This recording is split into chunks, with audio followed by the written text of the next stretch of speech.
దేవతలు కూడా బ్రహ్మ విష్ణు మహేశ్వరుడు కూడా ఎవరి కర్మలు ఎవడు నష్టం చేయలేడండి. అసలు ఏంటంటే భగవంతుడు భక్తులను బాధను కలిగించినవన్నీ మాత్రం వదలడం మాత్రం తప్పు లేదండి. భగవంతుడే నిత్యం, భగవంతుడే శాశ్వతం, భగవంతుడే అనాది అండి. భగవంతుడు అదృశ్యం తన నష్టం అని చెప్పాడండి. అంటే మనసుతో పట్టుబడేదంతా కూడా కంటికి కనిపించేదంతా మాయ అండి.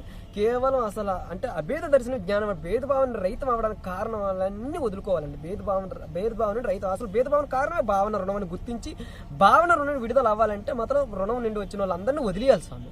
అసలు ఈ అవధూత బాబా చెప్పింది ఒకటి గుర్తుపెట్టుకోవాలి, ఎవరిని ఎవరు ఉద్ధరించలేరు, ఎవరి కర్మలు ఎవరు తొలగించలేరు. ఎవరన్నా నేను నీ కర్మలు తొలగిస్తానంటే వాడు మోసకారి, ధనము కోసం ఆశపడి చేసే చీటింగ్ అది. అది వాడు ఒక మోసం చేస్తున్నాడు, తనను తాను మోసం చేసుకుంటున్నాడు అని, ఆత్మ వంచన చేసుకుంటున్నాడు అని అర్థం.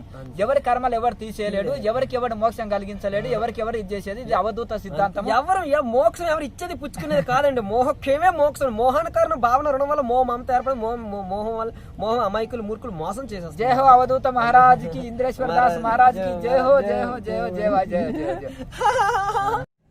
215 వస్తుంది, 215 అనే వస్తుంది. అదే నా మొబైల్ మోడల్. అదేంటి స్వామి నేనేం అనవలసిందంటే అసలు దీన్ని రికార్డింగ్ చేయొచ్చు అట్లాగే దీన్ని వీడియో ఏంటంటే నేను అనవలసిందంటే మీరు భక్తులకి చెప్పండి. అసలు వైరాగ్యం వచ్చిందంటే అసలు ఎవరిని వదలడం మాత్రం పాపం మాత్రం కాదు స్వామి. ఇది మాత్రం మీరు గుర్తించి ఎవరిని వదలడం. ఇప్పుడు ఈయన పసివాడండి, ఈయన పెళ్లి కాలేదు, వీళ్ళ అమ్మా నాన్న వదలడం మాత్రం పాపం కాదు. ఈయన ఎవరు వీళ్ళ అమ్మా నాన్న పెంచడం. ఈయన పెళ్లి అయిన తర్వాత కూడా ఇలా అమ్మా నాన్న వదిలేసి భార్య ఈయన కూడా ఎక్కడికి వెళ్ళిపోతారేమో ఎవరికి తెలుసు కదయ్యా. ఎంతమంది పెళ్లి అయిన తర్వాత తల్లిదండ్రులు వదిలేస్తున్నారా లేదండి. అలాగేదో ఈయన ఏదో ఒక ఆడపిల్ల అనుకొని ఆ దేవుడే మొగుడు అనుకొని లేచిపోవడం అనుకోని అట్లా. అంతేగాని అలాగే ఒక ఈయన ఆడపిల్ల అనుకొని ఏదో అత్తరింటికి వెళ్ళిపోయినని అనుకోవాలండి. అంతేగాని ఎవరిని వదలడం మాత్రం పాపం కాదండి. పాపం అంటే తన అంతర్యామి జీవుడిని కర్మబంధ రుణబంధంలోనూ అశాంతి టెన్షన్ దుఃఖాలు నిరికించడమే పాపం అండి. కర్మలనే వ్యవసాయం చేసి కర్మలు పోగు చేయడమే పాపం అండి. అంటే కొండల్లాగా మార్చడమే పాపం అండి. అంతేగాని ఎవరిని వదలడం ఎవరు పెంచుతున్నారు స్వామి. అందరికీ నారు పోసిన నీరు పెడతాడు. అందరికి భూమి మీద నూకలు ఉన్నాయి, నూకలు చెల్లిపోతే ఇంకా పోవలసిందే. అంతే. అంచేతనేటంటే మీరు ఇంచేతనేటంటే మొత్తం మీద అవధూతలు కూడా నాకు ఏది వద్దన్న వాళ్ళు కూడా జ్ఞానానంద స్వామి మాటతోటి మరి మన్నించి చిన్న చిన్న సందేశాలు ఇస్తుంటారు. రండి మీరు అది పంపించండి. సందేశాలు ఇస్తుంటారు, తీసుకోమని చిన్నది చెప్పిండు వీడియో. ఎందుకంటే వాళ్ళకు పబ్లిసిటీ అవసరం లేదు. మొదట నిరాకరిస్తారు, మొదలు అస్సలు మ్యాక్సిమం నిరాకరిస్తారు. ఎందుకంటే వాళ్ళకి అవసరం లేదు. అన్ని వదిలేసి వచ్చినాక మళ్ళీ ఈ భావరోగంలో ఎందుకు అని అవధూతలాగా సంచరిస్తుంటారు. మరి మా ఇంద్రేశ్వర దాస్ మహారాజు మాకు చాలా మంచి మిత్రులు, మంచి అవధూత చేతిలో పెట్టించుకొని తింటూ పాదయాత్రలు తిరుగుతూ ఎక్కడ చెట్టు కింద ఉంటే అక్కడనే పండుకుంటూ ఆయన సుఖయోగిలాగా పాలు పితికినంతసేపు కూడా ఎక్కడ ఉండడు. అటువంటి సుఖయోగిని మనం కలుసుకున్నాం. మరి ఎందుకంటే నాకు చూస్తే శ్రీచంద్ర మహారాజు కనిపిస్తారు వాళ్ళు. ఎందుకంటే గురునానక్ కుమారుడు తండ్రిని తల్లిని వదిలేసి పంజాబ్ రాష్ట్రం వదిలేసి కూడా వెళ్ళిపోయి గోరఖ్నాథ్కు శిష్యుడిగా మారి అవధూత సిద్ధపురుషుడు, తండ్రి అంతటి గొప్పవాడయ్యాడు. ఎందుకంటే తండ్రికి గురునానక్ ఎన్ని సిద్ధులు ఉన్నావో శ్రీచంద్ర మహారాజుకు అన్ని సిద్ధులు ఉన్నాయి. గొప్ప సిద్ధపురుషుడు అని పేరు తెచ్చుకొని ఉదాసీన మతాన్ని కూడా స్థాపించి అద్భుతమైన శ్రీచంద్ర మహారాజు సాంప్రదాయంలో ఉన్నారు. మరి మా ఇంద్రేశ్వర దాస్ మహారాజుకి జై హో, అవధూత మహారాజుకి జై హో. ఇప్పుడు ఈయన వదిలిన వల్ల పాపం మాత్రం కాదండి. నారు పోసడం నీరు పెడతారండి. ఎవరు పెంచడం ఈయనవడయ్యా. వీళ్ళ భార్యను పెంచడానికి అందరూ తన భాగ్యాన్ని, తన నారు పోసిన, తన అదృష్టం, తన నారు పోసడం నీరు పెడతాడు. ఈయనెవరు నేను అనుకోను. ఒకటి చూడండి, మాకు ఒక పాట ఉంటుందండి. ఎక్కడంటే జీవన తరంగాలని ఒక పాట ఉంటుంది, గొప్పగా పాడుతుంటాడు అండి. జేసుదాస్ పాడండి. ఏంటంటే మమతే మనిషికి బండి కాదండి, మమకారమే అహంకారం అనేసి ఏలా ఈ స్వార్థం ఏది పరమార్థం అనేసి వస్తుంది కదండి. ఏదో టైటిల్ రావట్లేదు. దేవుడే ఇచ్చాడు వీధి ఒకటి అని ఏ నారు పూసిన నీరు పెట్టిన నాదుడు వాడమ్మా కళ్ళ లేని కబోర్డు చేసి ఇట్లా ఏది సత్యం ఏది నిత్యం ఈ సంసారం ఒట్టి అహంకారం ఓ చెల్లులా అనేసి జేసుదాస్ చాలా అద్భుతంగా పాడాడండి. మీరు ఇందులో కూడా చర్చ చేస్తూ వచ్చేస్తుందండి. అట్లా దేవుడి అట్లా ఇలా జీవన తరంగాలండి సినిమా పేరు.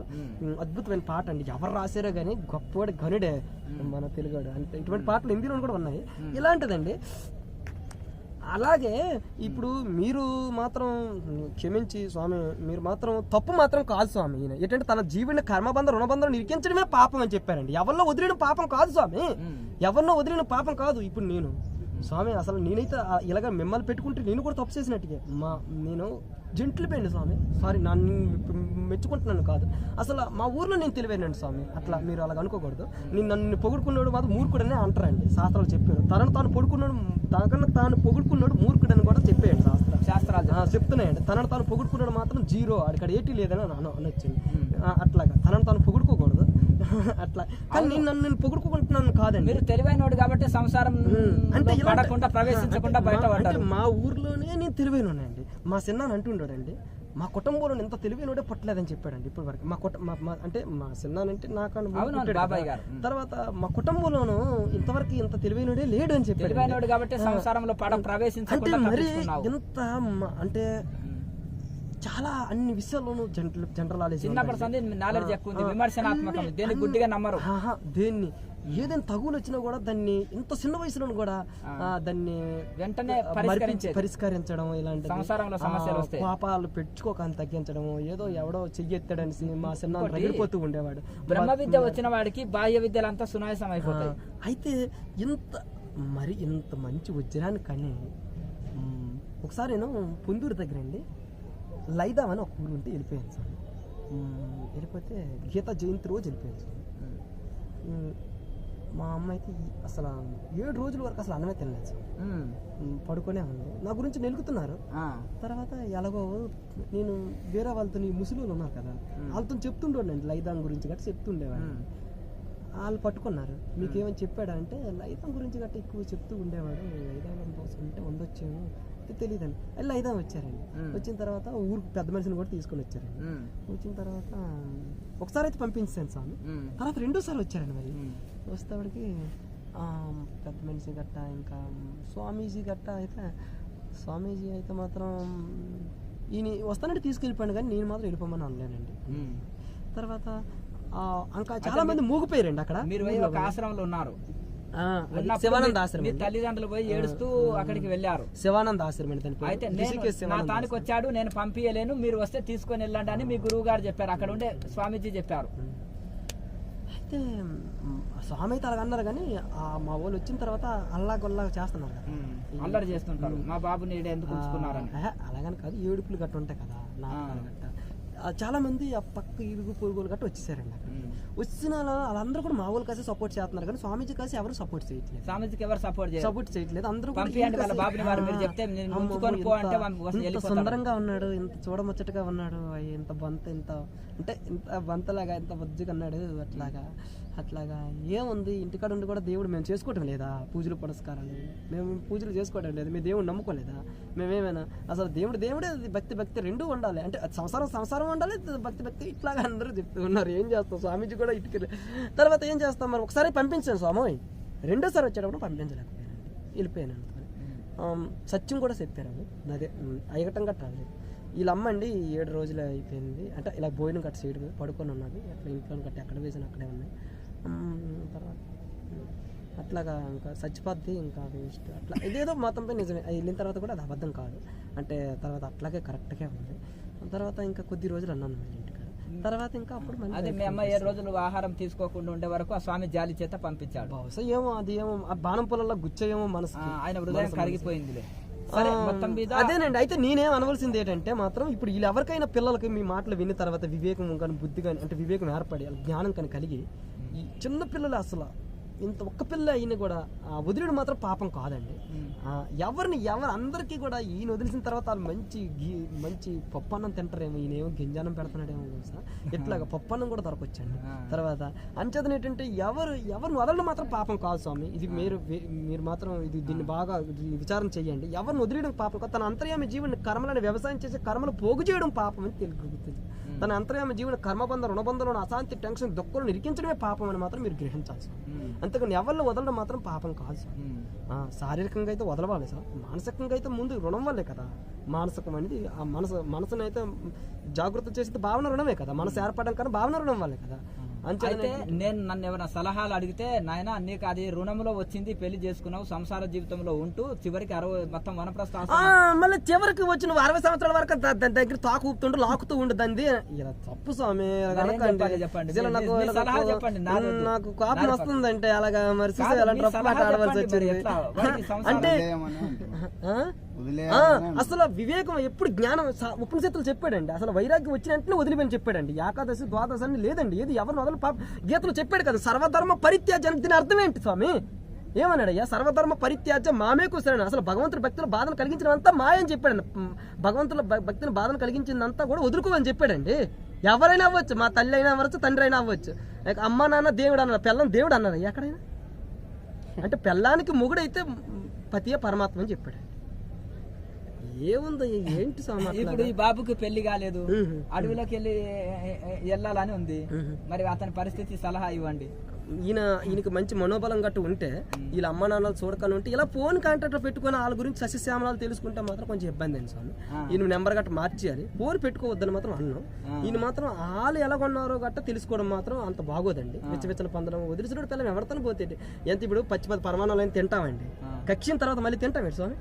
కక్కిన కూడా కక్కిన ఇది తిన్నాం కదా, ఒకసారి వదిలేసిన తర్వాత అది ఎవరైతే పోయినాయి మళ్ళీ కొత్తగా జన్మెత్తాం. ఇప్పుడు నాకు కొత్తగా అన్ని పేర్లు గట్టి వచ్చేసాం, మనం కొత్తగా జన్మించినట్టుగా కదండి. ఇలా కదా, సన్యాసించినప్పుడు కొత్తగా వస్తాయి, అన్ని వస్తాయి కదా. మరి కొత్తగా సరే ఇప్పుడు చాలా మంది నీ వయసు ఎంత, ఇప్పుడు నీ వయసు ఎంత అంటే మనం గురువు దానం చేసుకున్న తర్వాత ఇక్కడ మనకు సాధువులు గట్ట వయసు చెప్తాం కదండి.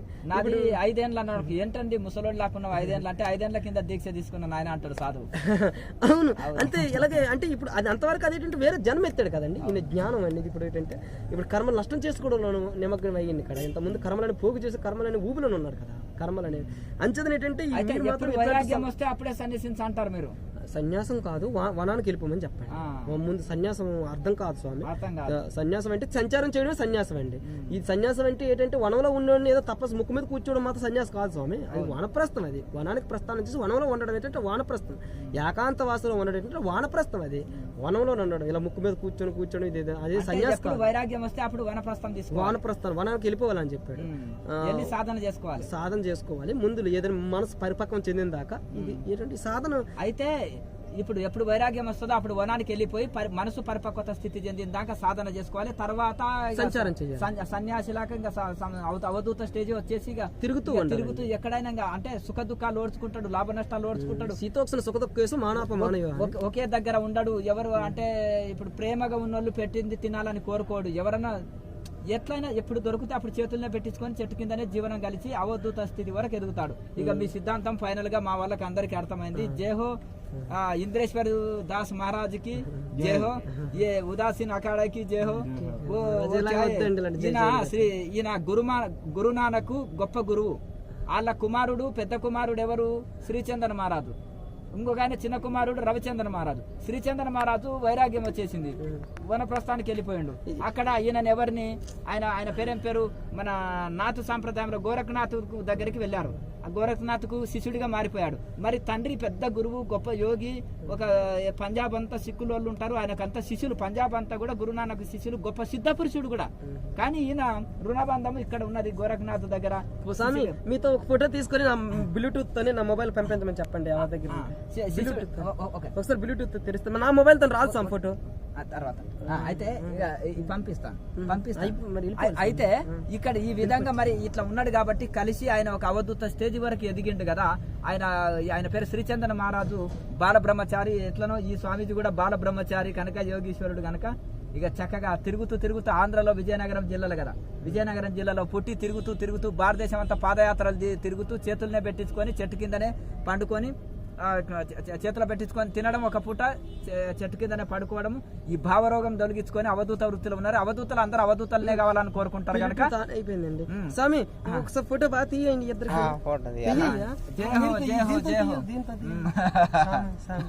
చెప్తే మేమిద్దరం వచ్చాం కదా నడిచి, పారినాడు నేను. అలాగే ఆయన గురించి ఎవరో చెప్తే వెళ్ళారు వీళ్ళు, ఏదో ఓడబడి చెప్పలేమనే వేరే పిల్లకారుడు అట ఏదో అట్లా ఏదో ఉన్నాయట అట్లా మాలాంటి వేరే మా రంగులు ఎవరి దగ్గర ఉన్నాయేమో మేము చూస్తూ ఉంటామని అంతే. మా దగ్గర ఉన్నాయి ఇక్కడ నా దగ్గర ప్రసాద్, ప్రదీప్, కార్నాడు, మా నలుగురిది ఇంచుమించు సబ్జెక్ట్ అంటే ఒక సీనియర్ జూనియర్లు పెట్టే ఆధారపడి ఉన్నాయి కానీ దాన్ని ఒకలాంటివి. పారనాయుడు చెప్పేది ఏంటిదంటే ఇప్పుడు ఆయన మా దాంట్లోకి వెళ్ళి తీసేసినాము, ఆయన ఉదాసీనలో వెళ్ళిపోయింది కదా, మాకు సంబంధమే లేదు. కానీ మార్గదర్శకం అంటున్నాడా లేదా? మార్గదర్శకం అంటున్నాడు. మరి అలాగంటప్పుడు మరి ఒకటి ఏంటిదంటే మేము శివానంద పరమహంస అదే పరమహంస శివానంద పరంపరలో ఉన్నాము అంటే మీరు భేదం చూపడం ఏంది, అన్ని పరంపరలు ఒకటే కదా, అందరూ ఆత్మోన్నతికి ప్రయత్నం చేసే వాళ్ళే కదా, నీది గొప్పది నీది గొప్పది అని ఎందుకు అంటున్నారు? ఆయన మీ మీద ఇంత ప్రేమ పెంచుకున్నాడు ఆ స్వామి, అవధూత లాంటి వాడు, ఎవరి మీద మోహం పెంచుకున్నాడు, నిన్ను ఇంత ప్రేమగా చెప్తుంటే మీరు ఎందుకు అట్లా అంటున్నారు అని నేను అన్నాను. అది అయితే ఇదేనండి, అంటే ఒక రాజుకైతే మాత్రం ధర్మయుద్ధంలోనూ పాప పుణ్యం ఎలాగైతే లేదు, అట్లాగే అంటే ఒక ధర్మయుద్ధంలోనూ ఆయన చంపిన తర్వాత ఆయన దగ్గర అస్త్రశస్త్రాలు బలంగా ఉండేటప్పుడు కూడా, రథం మీద ఉండేటప్పుడు కూడా ఆయన మన దగ్గర అంటే ఆడి దగ్గర మొత్తం ఆడ ఇంకా లేదు, మన దగ్గర ఉన్న బాణం పొలాలకు ఆయన దగ్గర ఆయన దాన్ని ఎదిరించడానికి ఇంకా ఆయన దగ్గర బాణం పొలాలు లేవు అనుకోండి, మన దగ్గర పశుపతి అస్త్రం ఉంది, ఆయన దగ్గర లేదనుకోండి. మరి లేదంటే ఇప్పుడు పక్కన ఉన్నాడు వేరే వాడు ఇప్పుడు ఢిల్లీ నుండి ఇప్పుడు ఇక్కడికి అంటే ఇప్పుడు మీ తెలంగాణ అండి, ఇప్పుడు మద్రాసు నుండి ఎవడో వచ్చి మీ దగ్గరికి రాడు కదా, ఎందుకంటే మధ్యలో ఆంధ్రప్రదేశ్ని కూడా ఆక్రమణ చేసుకున్న తర్వాత రావాలి కదా, ఎందుకంటే ఆంధ్రప్రదేశ్ వేరే రాష్ట్రం వేరే రాష్ట్రం అంటే ఇప్పుడు మీ తెలంగాణ ఉందంటే తెలంగాణ నుండి బార్డర్లో ఆనుకొని ఏటేటి రాజ్యాలు ఉన్నాయో ఆ రాజ్యాలందరి దగ్గర ఏటేటి అస్త్రాలు ఉన్నాయో అవన్నీ కూడా సంపాదించుకోకూడదు, ఎందుకంటే ఎప్పుడు కూడా ఒకసారి ఉండాలి కదా, ఎప్పుడైనా ఆక్రమించవచ్చు. అలాగే కదా ఏది ఇప్పుడు తమిళనాడు మీ తెలంగాణ మీద ఆక్రమణ చేయడానికి రాడు కదండి, ఎందుకంటే ఈ మధ్యన వీళ్ళు జయించుకుని రావాలి కదా, లేకపోతే వీడు ఊరుకోడు కదా, ఏ భయ్య అంటే చుట్టం చూపుకి వెళ్ళొచ్చు, ఇలా సైన్యాన్ని తీసుకొని వెళ్ళాడు అనుకో, ఏ భయ్య క్యా కారణ అంటే ఆయన ముందు ఎదిరించాలి కదా. అలాగే ఏంటంటే తన చుట్టుపక్కల ఉన్న రాజ్యాలు అంటే ఇప్పుడు ఏంటంటే ఇప్పుడు రాముడు ఏంటంటే రావణాసుడి దగ్గరికి వెళ్ళాడంటే అంటే అంత దూరం వెళ్ళడానికి కారణం ఏంటంటే మధ్యలో సంధించారు, వాళ్ళు సాధు వ్యాసం వేసుకొని వెళ్ళారు కదా, సాధువులు వ్యాసం వేసుకొని వెళ్ళారు కదా, వాళ్ళు రాజులే వెళ్ళలేదు కదా, రాజులు వెళ్తే మాత్రం కొంచెం డిస్టర్బ్ అవును వాళ్ళకి. తర్వాత వాళ్ళు సాధు వ్యాసంలో వెళ్ళారు కాబట్టి సాధువుల వ్యాసంలో వెళ్ళిన తర్వాత అట్లాగా వాళ్ళు అన్ని వారధులు చేసుకొని ఇలాగ వెళ్ళారు కాబట్టి వాళ్ళు బతికిపోయారు. కానీ అదే కానీ రాజుల్లాగా వెళ్ళారు అనుకోండి, అమ్మో ఇబ్బందులు అయిపోతాయండి వాళ్ళకి, ఎవరు వదలు రాదు అంటే అట్లా. అలాగనేసి రాముడిని ఎవరు జయించలేరు, ఆయన దగ్గర ఎక్కువ బాణం పొలాలు లేవు కదండి, ఎన్నండి 2-3 ఉన్నాయి కదండి, ఆ 3 బాణం పొలాలు అన్ని బాణం పొలాలు మళ్ళీ ఏమైనా కొచ్చిస్తుండే, దాన్ని కొట్టిస్తుంటే మళ్ళీ వచ్చిస్తుండే కదండి. అవి అలాంటి బాణం పొలాలు అటువంటి బాణం పొలాలు ఎవరి దగ్గర లేవు, అట్లాంటి బాణం పొలాలతో ఎవరు సాలగలరు స్వామి? ఇప్పుడు మన దగ్గర అటువంటి బాణం పొలం మన దగ్గర ఉంటే మనం కూడా రావణాసుని చంపవచ్చు కదండి, ఎందుకంటే అటువంటి బాణం పొలంలో ఉంది కదా మహత్యం, ఆయనలోనూ కాదు, ఎందుకంటే ఆ బాణం పొలం ఎవరు సంపలేకపోతున్నాడు కదా, అది మళ్ళీ ఆయన కొట్టేస్తుంది మళ్ళీ వచ్చి అందులో దూరిపోతుందండి, అది వచ్చేస్తుంది మళ్ళీ అందులో దూరిపోతుంది. బాణం పొలాలు ఇన్నోటి లేవు కదా వీళ్ళ దగ్గర, పెద్ద పెద్ద మోపులు ఉన్నాయి వీళ్ళ దగ్గర అయితే, అది కదండి అంచేతన అట్లా. అలాంటి బాణం పొలాలు ఇప్పుడు ఇప్పుడు ఈయన ఉన్నాడు కదండి, ఇప్పుడు మీరు చేసే కర్మ చేయడం వలన భావరోగం పోతుంది అంటారా? అంటే సంచారం చేయడం వల్ల ఏంటంటే భవరోగం అంటే భావన అనే రోగము. ఇప్పుడు మనకి పచ్చకావిరలు ఉన్నాయంటే కొన్ని పదార్థాలతో దూరంగా ఉండాలండి, తర్వాత షుగర్ ఉన్నోడికి ఇప్పుడు ఏంటంటే తీపి తినకూడదు. అట్లాగే మన దగ్గర భవరోగం అని ఉన్నదండి, ఈ భవరోగం ఏంటంటే కంచిన కామని ప్రతిష్ఠ ఈ 3 అని పదార్థాలు దూరంగా ఉండాలండి.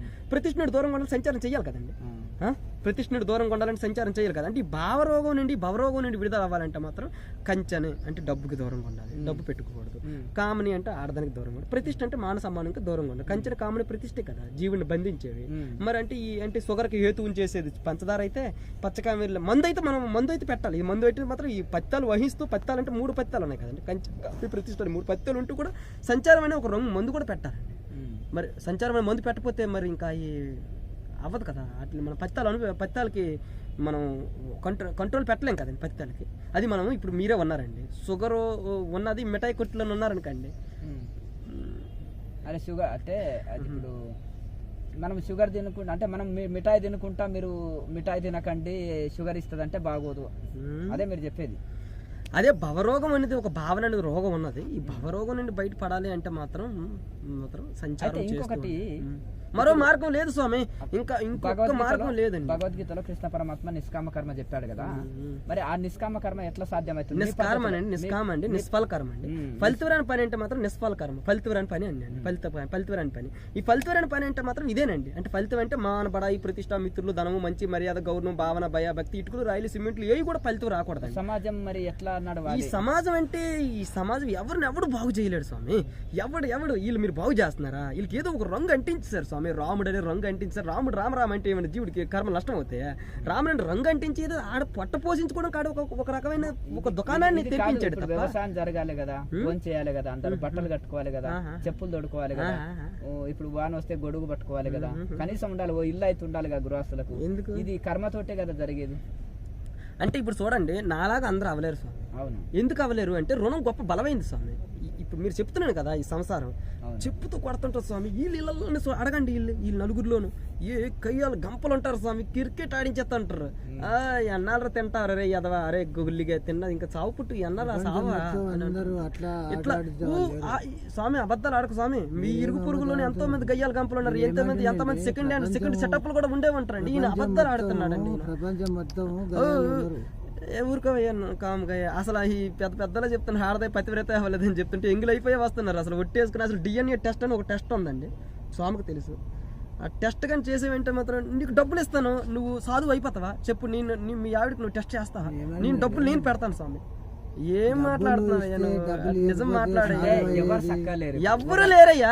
నువ్వు కూడా చక్కగా లేవని నేను మొదలు దెబ్బలాడుకోలేదా? మీరు కూడా చక్కగా లేరు. మీరు కూడా ప్రజల జీవితాలతో ఆట ఆడుకుంటున్నామని ఒకసారి ముఖం మీద అన్నా లేదా? మీరు కూడా జీవులతో ఆడుకోవడం బాగా బంధం నిరికిస్తున్నారు. మంత్ర క్రియ భక్తుల్లోను ఎవరు సంచారం చేస్తున్నాడో ఒకటి ఉందండి, సుమతి శతకం పద్యాలు. తానవ్వక ఒప్పించక పూర్తి పద్యం రాదండి. తప్పించక తిరిగివాడు ధన్యుడు సుమతి అనేసి మీరు విన్నారో లేదో తెలియదు. తానవ్వక ఒప్పించలేక తప్పించుకో తిరుగుతాడు కదా.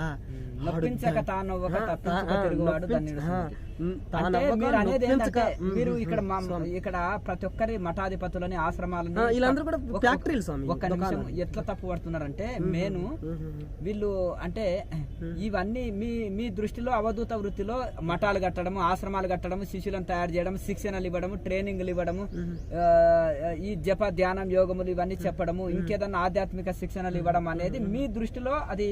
ఇప్పుడు షుగర్ రోగి ఉన్నాడు, షుగర్ రోగికి తీపి అనేది వ్యతిరేకం, అదే చేదు అనేది అతని పాలిటీ ఔషధం. అలాగే మామూలు వాడికి తీపి అనేది తినొచ్చు, ఇబ్బంది లేదు. కానీ ఈ ఇప్పుడు ఒకటి ఉన్నాడు, గృహస్థులకి పెళ్లి చేసుకొని సుఖభోగాలు అనుభవించవచ్చు, తప్పు లేదు వాళ్ళకి అది. కానీ సన్యాసి వేషంలో ఉండి నేను స్త్రీతో సుఖభోగాలు అనుభవిస్తా అంటే ఇక్కడ తప్పు, అక్కడ రైట్ లేదు. ఈయనకి కూడా రైట్ కాదండి. అంటే ఈయన మానవ జనం మెయిన్ ఉద్దేశం కూడా తెలుసుకోవాలి కదా. మనిషి కర్తవ్యం మోక్షం ముముక్షత్వం గురించి వచ్చిందండి. అసలు చూడండి ఇక్కడ ఏమంటాడంటే, ఆహార నిద్ర భయ మైదునాని ఏతత్ పసవి సమా నరాణం జ్ఞానం నరాణం మరికో విశేష జ్ఞానైన మహీనని. ఒక మనిషి దగ్గర జ్ఞానం ఉందని చెప్పాడండి. అంటే జ్ఞానం అంటే ఏంటి అంటే అభేద దర్శనం అంటే భేదభావం రహితం అవ్వడం. ఆ భేదభావం రహితం అవ్వాలని అటువంటి బుద్ధి ఒక మనిషి దగ్గరే ఉంది కదా. ఇప్పుడు అంటే ఆహారం తినడం, ఆహారం నిద్ర పడుకోవడం, మైదునాన్ని అంటే స్త్రీ పురుష సంభోగం, ఏతత్ పసవి సమా నరాణం అన్ని సమానంగా చేసుకుంటున్నాయి అన్నాడండి. నరుడులు కూడాను ఏతత్ పసవి సమా నరాణం జ్ఞానం నరాణం మరొక విశేష జ్ఞానైన మహీన అన్నాడు. అంటే జ్ఞానం మాత్రం ఒక మనిషి దగ్గర ఉంది. జ్ఞానం అంటే ఏంటంటే ఏదేదో ఇప్పుడు కుక్క ఉన్నదంటే అది కూడా వఫాదారండి. మీకు నమస్కారం ఇలాగ అంటదండి పెంచుతున్న కుక్క ఏమంటదండి, మీరు బయట నెట్టి తెల్లారికి వచ్చారనుకోండి ఇలాగ అంటదండి, ఇలా అది పోన్లే, దానికి మీరే దేవుడు కదా, దానికి అంత వివేకం లేదు. కానీ వాటికి ఏంటంటే వివేకం ఏది లేదు. బంధన అంటే ఏంటో, మోక్షం అంటే ఏంటో, ప్రవృత్తి అంటే నివృత్తి అంటే ఇటువంటి విచక్షణ జ్ఞానం దానికి లేదు. అంటే కేవలం మనిషికి మాత్రమే ఉంది. అంటే జ్ఞాన అంటే భేదభావాన్ని రహితం అవ్వాలని జ్ఞానం అదే అండి. అంటే ఇప్పుడు వీళ్ళేమో చేస్తుంది, వీళ్ళు ఉత్తమం కాదు స్వామి. అంటే నీలాగే అందరూ అయిపోవాలంటే అవ్వలేరు స్వామి. రుణం గొప్పగా వాళ్ళ వ్యవసాయం ఇప్పుడు చేపిస్తుందండి. ఇన్ని రుణం స్వామి. చాలా మంది ఎవడెవడో ఎన్నెన్నో కూటు గురించి కోటి విద్యల్లో పాటు ఉన్నారంటే మాత్రం రుణం స్వామి. ఆడికి అదే ఆ వాసన వల్ల అది ఇంట్రెస్ట్. ఎవరికో ఇంజనీర్ అవ్వాలని ఇంట్రెస్ట్ ఉంటుందండి, ఎవరికో ఏదో. ఈయనకి ఏంటంటే అయితే హిందీలోనైతే మాత్రం ఒక సామెత ఉందండి, ఈ సంసారంలోని ఎవడు ఉత్తముడు అంటే మాత్రం ఉత్తమం కేతి అని అన్నాడు. వ్యవసాయం చేసినాడు మాత్రం ఉత్తమం అని చెప్పాడు. అంటే ఆ వ్యవసాయం చేసి భార్య పిల్లలు పెంచినాడు మాత్రం కొంచెం వాళ్ళ ఇంట్లో మాత్రం కొంచెం సాధ్యమైనంత వరకు మధ్యమం వ్యాపారం అని చెప్పాడు. అయితే వ్యవసాయం అనేది చాలా ఉత్తమము, అందులో ఏమి మోసము దగ ఉండదు, కాయ కష్టము శ్రమించి చేసేది అది ఉత్తమం. తర్వాత వేరే తెలియక వ్యాపారం అనేది రెండవది అంటున్నారు. వ్యాపారం ఏదో అదే ఇట్లా మీరు వ్యవసాయం అనేది చాలా ఉత్తమం ఉత్తమం అని చెప్పి. అయితే ఈ బనియాల పని అండి వ్యాపారం అండి, గీతలో అంటారు కదండి, కృషి గోరక్ష వాణిజ్యం వైశ్యకర్మ వాణిజ్యం అంటే వ్యాపారం కదా. కృషి అంటే కేతికర్మ, కృషి గోరక్ష ఆవులు పెంచడం, కృషి గోరక్ష వాణిజ్యం వ్యాపారం కర్మ, వైశ్య స్వభావిక కర్మ వైశ్యుల పని అని చెప్పాడు కదా. కృషి గోరక్ష వాణిజ్యం వైశ్యకర్మ స్వభావజం పరిచర్యాత్మకంగా అన్ని జాతులకు సేవ చేయడం సూత్రిక స్వభావిక కర్మ అన్నాడు. అంటే చీరలు వేయడం, తర్వాత కొండలు తయారు చేయడం, ఇట్లాంటి అందరికి పనికొచ్చిన అంటే వాళ్ళ స్వభావాన్ని బట్టి తమో గుణస్తులకి ఏమో శూద్ర కర్మ ఇష్టం ఉంటుంది, రజో గుణస్తులకి ఏమో ఒక రకమైన కర్మ, తమో గుణ సాత్విక గుణంలో ఉన్న వాళ్ళకి వాళ్ళలో కొంచెం త్యాగంతో కూడింది వాళ్ళలో ఉంటుంది. అయితే వాళ్ళ గుణాన్ని బట్టి వాళ్ళ స్వభావము వాళ్ళకి అది ఇష్టంగా ఉంటుంది. ఇప్పుడు తమో గుణస్తుడికి మధుమాంసాలు తినాలంటే చాలా ఇష్టం. అంటే గుణాలు అంటే అసలు అంటే ప్రకృతి అంటే గుణాలే ప్రకృతి అన్నారండి. సత్వగుణం రజోగుణం తమను 3 గుణాలే ప్రాకృతి అన్నారు. అసలు అంటే ఈ 3 గుణాలకి కారణం ఏంటంటే భావన గుణం వల్లే కదండి. ఎవరెవరి కైసా సంఘ వైసా రంగు అని చెప్పాడు స్వామి. ఎలాంటి వాళ్ళతో వాళ్ళ రంగులు అంటే కదా. ఇప్పుడు మిమ్మల్ని నేను తప్పు పట్టట్లేదు, మీకన్నా మూర్ఖులు ఉన్నారండి. మీ ఊర్లో అందరూ కూడా ఈ స్వామితో ఫాలో అవ్వడం లేదు కదా. అంటే ఇప్పుడు చాలా మంది అంటే నేను ఇలాగ కొట్టి పారేయడం అంటే ఇలా ఖండనం ఉండడం చాలా అవసరం స్వామి మాకు. అంతేకాని మీరు ఇలాగ ఏంటంటే మేము అంటే అలా ఉండిపోతున్నారు కదా. అందుకని మీరు విచారణ చేస్తారని నేను ఖండనం ఉండడం చేస్తాను తప్ప మీరు అందరికన్నా మూర్ఖులు కాదు. ఇప్పుడు ఎవరో ఆర్ధం దగ్గర తోక ఊపడం వల్ల ఇంకోటి ఆలోచన చేయట్లేదు. మీరు అట్లాగా ఆర్ధం దగ్గర తోక ఊపుతూ ఆ ఎమ్మకు పుట్టిన పిల్లలు పెంచుతూ కూడా ఏదో ఒక సత్యాన్ని గురించి కోజ్ చేస్తున్నారు కదా. అంటే కోజ్ అంటే ప్రయత్నం చేస్తూ ఉన్నారు కదా. ఏదో ఈ స్వామి వల్ల ఏమో అది బయటపడుతుందేమో అని ప్రయత్నం చేస్తున్నారు కదా. అలా ఇట్లా పురుష ప్రయత్నం అయితే లోపించలేదు కదా. అయితే కాకపోతే ఇదే సత్యం అని అనుకుంటున్నారు. అంటే ఇది సైడ్ దీన్ని ఏదో స్వామి ఏదో చెప్పారు కదా, అది సైడ్ వల్లే నాకు జన్మ రాహిత్యం అయిపోతుంది, నాకు ఏంటంటే జీవుడు పట్టుకున్న కర్మలు నష్టమైపోయి జీవుడు బ్రహ్మం అయిపోద్దని జనం అనుకుంటున్నారు. అంటే ఇప్పుడు ఏంటంటే జీవ బ్రహ్మైవ నా పర అన్నాడు. జీవుడు బ్రహ్మం 2 కాదని చెప్పారు. ఈ యొక్క నీరుని ఫ్రిడ్జ్లో పెడితే ఏంటంటే అది మంచుగడ్డ అయిపోతుంది. మంచుగడ్డ నీరు వేరు కాదు. అంటే నీరు ఏంటంటే ఫ్రిడ్జ్లో పెట్టడం వల్ల మంచుగడ్డ అయిపోయింది. అలాగే ఆత్మ ఏంటంటే ఈ భావన రుణం వల్ల ఏంటంటే జీవుడు అయిపోయింది. ఈ భావన రుణం విడుదల అయిపోయిందంటే భావన రుణం ఏంటి, ఆ భావన రుణం అనేది వదిలిపోయింది అనుకోండి. ఇంకా జీవుడు లేదు స్వామి, మనసు లేదు, బుద్ధి లేదు, అహంకారం లేదు, ఆ సత్వగుణం లేదు, రజోగుణం కూడా తమగుణం లేదు. అసలు ఈ గుణాలు అంతఃకరణం ఏర్పడింది. అంతఃకరణం గుణాలు ఏర్పడ్డాయి అంటే మాత్రం ఈ అంతఃకరణ చతుష్టయం గుణాలు ఏర్పడ్డాయి అంటే భావన రుణం వల్లే ఏర్పడ్డాయి స్వామి. అసలు భావన రుణమే విడుదలైపోయింది అనుకోండి. అసలు కర్మశేషం ఎంత ఉన్నా కూడా మళ్ళీ అనుభవించడం మాత్రం జన్మెత్తాలని చెప్పాడు. ఎట్లాగైతే ఒక రాజు ముఖాముఖికి ద్వంద్వయుద్ధం చేసినప్పుడు, అంటే ధర్మయుద్ధం చేసినప్పుడు ఎలాగైతే పాపం లేదు, అట్లాగే తన జీవుడిని ఉద్ధరించుకోవడానికి ప్రయత్నం చేసినోడికి మాత్రం మేము కూడా ఏదో సాధన చేస్తున్నాం, ఇది కూడా జీవుడిని ఉద్ధరించదంటే ఇది భావనను బంధంలో ఇరికించేది స్వామి. భావన పెంచేది. రామ అంటే రాముడి మీద భావన పేరు, శివ అంటే శివుడి మీద అల్ల నామ రూపం మాయ అని చెప్పాడు కదండి. నా మాయ యదృశ్యం తన నశ్యం అని చెప్పాడు. స్వామికి తెలుసండి, కంటికి కనిపిస్తుందంతా మాయ అని చెప్పాడండి. యదృశ్యం తన నశ్యం, మనసుతో పట్టుబడేదంతా మాయ అని చెప్పాడు. రామచరిత మనసులో ఉందండి. మనసుతో పట్టుబడేదంతా మాయ అని చెప్పాడండి. అంటే ఈశ్వరుడు అనిర్వచనం అని చెప్పాడు స్వామి. ఆయన గురించి మాట్లాడడానికి లేదు స్వామి. అగోచరుడు, ఆయన చూడబడ్డానికి లేదు స్వామి. ఇప్పుడు తరగతులు ఉంటాయి, 1వ తరగతి వాళ్ళు ఉంటారు, డిగ్రీ చదివిన వాళ్ళు ఉంటారు. మీరేమో అవధూత స్టేజ్ సుఖయోగి అంటున్నాం. సుఖయోగి ఏంటిది, పాలు పితికినంతసేపు ఒక దగ్గర ఉండడు, తిరుగుతూనే ఉంటాడు సుఖయోగి. ఇంకా అట్లా మీరేమో కరతల భిక్ష తరుతల వాస, అంటే చేతిలో పెట్టించుకొని మూర్తితోటే తింటారు ఆవులాక. తినేసి చక్కగా ఏదో చెట్టు కిందనే ధ్యానం అదే కూర్చొని అక్కడే ఉంటారు. అట్లా మీరు స్థిర నివాసం లేదు, తిరుగుతారు. మీరేమో అవధూత వృత్తి. ఈ సమాజంలో ఎట్లా అంటే వాడు తినాలంటే ఏదో ఇంత వ్యవసాయం చేసుకోవాలి. అది తినడానికనే కాదు స్వామి. మమకారం అనేది రుణం వల్ల ఏదైనా మోహం, ఆ మోహం సంసారం చేయడు, మమకారం లేని సంసారం చేయడు. రుణమేనండి. ఆయన్ని వ్యవసాయం చేపించి పాపం భార్య పిల్లలు పెంచడానికి ఎవడో అడుక్కొని పెంచుతున్నాడు, ఎవడో ఇంకేదో పెంచి వ్యాపారం చేసి అబద్ధాలు ఆడి దొంగతనం చేసి కూడా భార్య పిల్లలు పెంచుతున్నారు. రత్నాకర్ అని ఎవడో వాల్మీకి ఆయన కూడా దొంగతనం చేసి భార్యను పెంచుతూ ఉంటాడు కదండి. తర్వాత ఏదో నారదుడు ఏదో ఆయనకి ఏదో చెప్పాడట, ఏదో కథలు ఉన్నాయి ఇలా అనుకోండి. మామూలు ఏంటంటే ఈ ఎంతో మంది అంతా కూడా కూటు గురించి కోటి విద్యలు అందరూ కూడా అసలు మాకు హిందీలో ఒక సామెత ఉందండి, అదే కూటు గురించి కోటి విద్యలు ఉన్నాయి. అట్లా హిందీలో కూడా పేటనయ్యదు బేటనయ్యవతి అని అంటారు. స్వామి నాతో కలిసి దీన్ని బేట్ అంటారండి. బేట్ కలవడం అని అర్థం. మీరు భావరోగాన్ని పోగొట్టుకోవాలనే కోరిక మీలోన లేకపోతే తిరగరు కదా. అసలు జ్ఞానం జ్ఞానం అంటే ముళ్ళుతోనే తీస్తాం కదా. జ్ఞానం ఉంటే కానీ జ్ఞానం కాలేడండి. అంటే ఏమాత్రమైన జ్ఞానం ఉండాలి, లేకపోతే ఆడికి జ్ఞానం పొందరు కదా. ముళ్ళు ఉంటే కానీ ముళ్ళు తీయలేం కదండి. మరి ఇది కూడా జ్ఞానం. అంటే జ్ఞానం ఉంటే కానీ జ్ఞానం పొందలేము. మళ్ళీ భేదభావం రైతం అవ్వలేము. అటు భేదభావం రైతం అవ్వాలనేది కూడా ఒక జ్ఞానమే కదా. అది భేదభావం రైతం అవ్వాలనే ఆలోచనలు రావడం కూడా అది కూడా జ్ఞానం వల్లే వస్తుంది కదండి. ఇప్పుడు వీళ్ళందరూ కూడా అయితే అందరూ కూడా అంటే అందరూ చెప్తున్నాడు అంటే జన్మ రాహిత్యం చేసుకోవాలని అందరికీ కోరుకుంది స్వామి. అంటే మళ్ళీ మళ్ళీ జన్మ దుఃఖం, జరా దుఃఖం, జాయా దుఃఖం, పునః సంసార సాగరం దుఃఖం తస్మాత్ జాగ్రత్త జాగ్రత్త అని అంటున్నాడు. పుట్టడము సావడం అంతా కూడా చూడు కడుపులోను అంటే అమ్మ కడుపులో ఉంటుందట, దాన్ని ఏంటంటే కుంభాపాకం నరకం అంటే అంటారు. గొప్ప నరకం అటు స్వామి.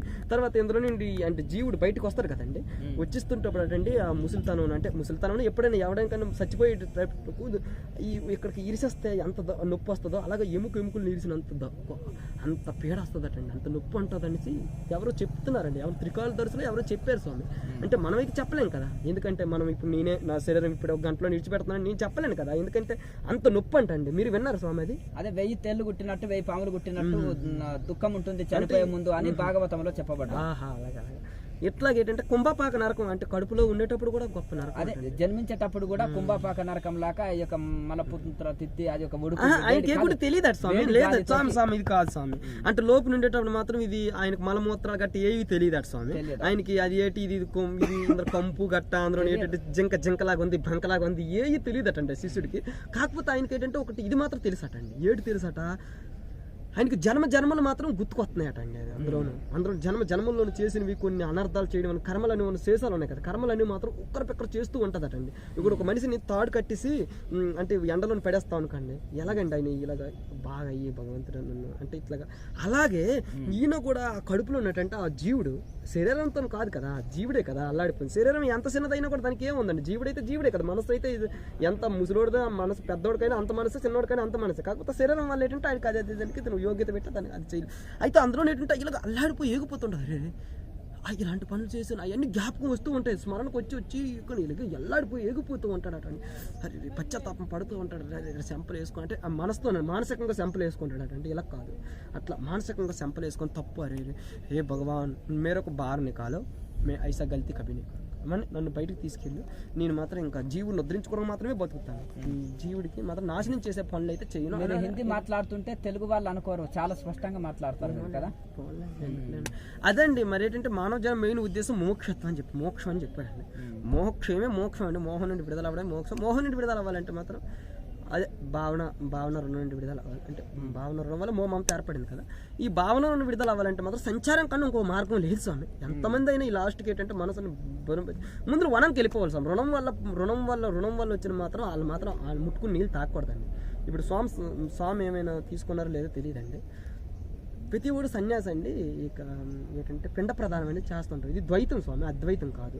అయినా కూడా అద్వైతంలోకి మేము వచ్చినప్పుడు కూడా ద్వైతంలోకి ఎందుకు దీపోతాను చల్లదండి. ఒక భయం పెంచండి సంకల్పం నేను చేశాను స్వామి. 5 సంవత్సరాల వరకు వాహనంలో కూర్చోగలను ఒక సంకల్పం అండి. అంటే ఈ సాధువులకు సంకల్పాలు అవసరం అంటే మరి నాకు వెనకతలు ఎవరు లేరు కదా స్వామి నా తప్పు ఒప్పులు తొద్దడానికి. మరి నన్ను బంధించుకోకపోతే ఎలాగా వద్దు స్వామి. ఇప్పుడు మా స్వామి అన్న వాళ్ళ దగ్గరికి ఇంటర్వ్యూ తీసుకోమని వెళ్ళమంటే వాళ్ళే బరి తీసుకొని ఉన్నారు అంటే నేను కూడా బరిలు తీసుకొని ఉన్నాను కదండి. నేను కూడా వాహనం కూర్చోకూడదు, ఇది కూడా నాకు బరే కదండి. నేను కూడా గీతలు కూసుకొని గీతలో ఉన్నాను కదా, బతుకుతున్నాను కదా. కారణం ఏంటంటే మీరు తప్పదు స్వామి ఇలా తీసుకొని ఉండాలి. అట్లాగే ఏంటంటే ఇలా పిండి ప్రధానం అనేది చెయ్యాలి స్వామి. ఎందుకంటే అది ద్వైతం, అది పిండి ప్రధానం అంటే ద్వైతం, అది అద్వైతం కాదు. కానీ మైనా కూడా ఇది అద్వైతం. ఇది జగత్ ఇప్పుడు సన్యాసులు వీళ్ళందరూ ఉన్నారు కంటే అద్వైతమే కదండి. వాళ్ళే అద్వైతం కాదు. ఎవరంటే ఇలా బొట్లు పెట్టుకుంటారు కదా, వాళ్ళదే ద్వైతం అండి. వాళ్ళ ద్వైతం మాత్రమే. ఇదంతా అద్వైతం. అర్థం అంటే 2 కాంది అని అర్థం. ఏకో బ్రహ్మ ద్వితీయ నాస్తి అని అర్థమండి. ఏకో బ్రహ్మ 2 కాంది అంటే అద్వైతం అంటే ఒకటి. అయితే ఇలాంటి వాళ్ళు అంటే ఆయన ద్వైతంలోకి వచ్చి మళ్ళీ పిండి ప్రధానంగా చేస్తూ ఉన్నారండి. తర్వాత గురువులు తీసుకెళ్తూ ఉంటారు కాశీలోనే ఏదో క్షేత్రం దగ్గర పిండి ప్రధానం. మాత తల్లిదండ్రులు ఉంటుంటూ కూడా పిండి ప్రధానం ఎందుకు చేస్తున్నారు? అయితే మీకు అమ్మ నాన్న దేవుడే, కానీ మాలాంటి దేవుడు కాదు. మేము బయటికి ఇప్పుడు ఇంతగా మీతో మాట్లాడుతున్నాం, మా అమ్మ నాన్నతో మాట్లాడలేము. ఎందుకంటే నేను మోసం చేసుకుని అవుతాను, నా కొమ్మ నేను ఎక్కిన కొమ్మ నేనే అనుకున్నాను అవుతాను కదండి. అంతే కదా. మళ్ళీ రాగం మోహం మమకారం పెరిగిపోతుంది కదా. పరోపకారమే పుణ్యం అన్నాడు, కానీ అది రక్త సంబంధంకి ఎంత పెంచినా కూడా పుణ్యం కాదు కదా. అశాంతి టెన్షన్ దుఃఖమే కదండి మిగులుతుంది. పరులకు పెట్టింది మన పాలు మనం తిన్నది నేలపాలు అనేది సామెత విన్నారా లేదండి? అంటే పరులకు పెడితే పుణ్యమైనా వస్తుంది, పరులకు చెప్తే పుణ్యమైనా వస్తుంది. తన రక్త సంబంధం గురించి అంటే మాత్రం ఇంకా అంచేతన ఏంటంటే ముందు ఏంటంటే రక్త సంబంధానికి దూరంగా ఉండాల్సి ముందు నెంబర్ 1 ఏంటంటే వనకి ప్రస్థానం చేసేయాల్సి ముందు ఏంటంటే 60 సంవత్సరాలు అయిపోయినా ఏదో ఎప్పుడైతే మాత్రం వైరాగ్యం వచ్చిందో అంటే రాగం ఎప్పుడైతే పోయిందో అలా అప్పుడు వదిలి అని చెప్పాడు. ఈ ఏకాదశి ద్వాదశి రోజు మంచిది కాదు, మంగళవారం ఇట్లాంటివి ఏవి చూడొద్దని చెప్పాడు. ఏ రోజు అయితే ఆమె తాగం ఆ రోజే వదిలేసి వెళ్ళిపోమని చెప్పాడండి. అక్కడికో వనానికి ఏదో ఆశ్రమానికి వెళ్ళిపోయి గడుపుతాను వచ్చిన దాకా ఉండి గడుపుతాను వచ్చిన తర్వాత సన్యాసం అనేది సంచారం చేయడం అనేది నేర్చుకోవాలి. ముందు ఏంటంటే రుణం వల్ల వచ్చిన ప్రాణులకు దూరంగా ఉండాల్సి తర్వాత వెళ్ళి తర్వాత వానప్రస్థ ఆశ్రమం అంటే వానప్రస్థంలో ఏంటంటే ఇప్పుడు మన కృష్ణుడు తాలూకా గురువులు కూడా వానప్రస్థ జీవితం గడిపారండి. సాందీపుడని ఉజ్జయిన్లో వాళ్ళు ఎలా బతికారో వాళ్ళ చరిత్రలు తీసుకోవాలి సార్ మనం. ఏంటంటే సాందీపుడి దగ్గర అండి పెద్ద పెద్ద రాజులు మహారాజులు ఆయన దగ్గర పిల్లలు చదువుతుంటారండి. ఒక రాజుకి కానీ ఆర్డర్ ఇచ్చేస్తే అంటే మనం ఆయనకి ఆర్డర్ వేసామంటే మాత్రం కర్రలు పోగులు చేసేస్తారండి. ఎవరికైనా కానీ ఒక రాజుకి ఆర్డర్ ఇచ్చామంటే బియ్యం గడ పిండి గట్ట పోగులు చేసేస్తారండి. కానీ అట్లాగా ఎవరికి కూడా సాందీపుడి ఇట్లాంటి ఆజ్ఞ అవ్వలేదు సార్.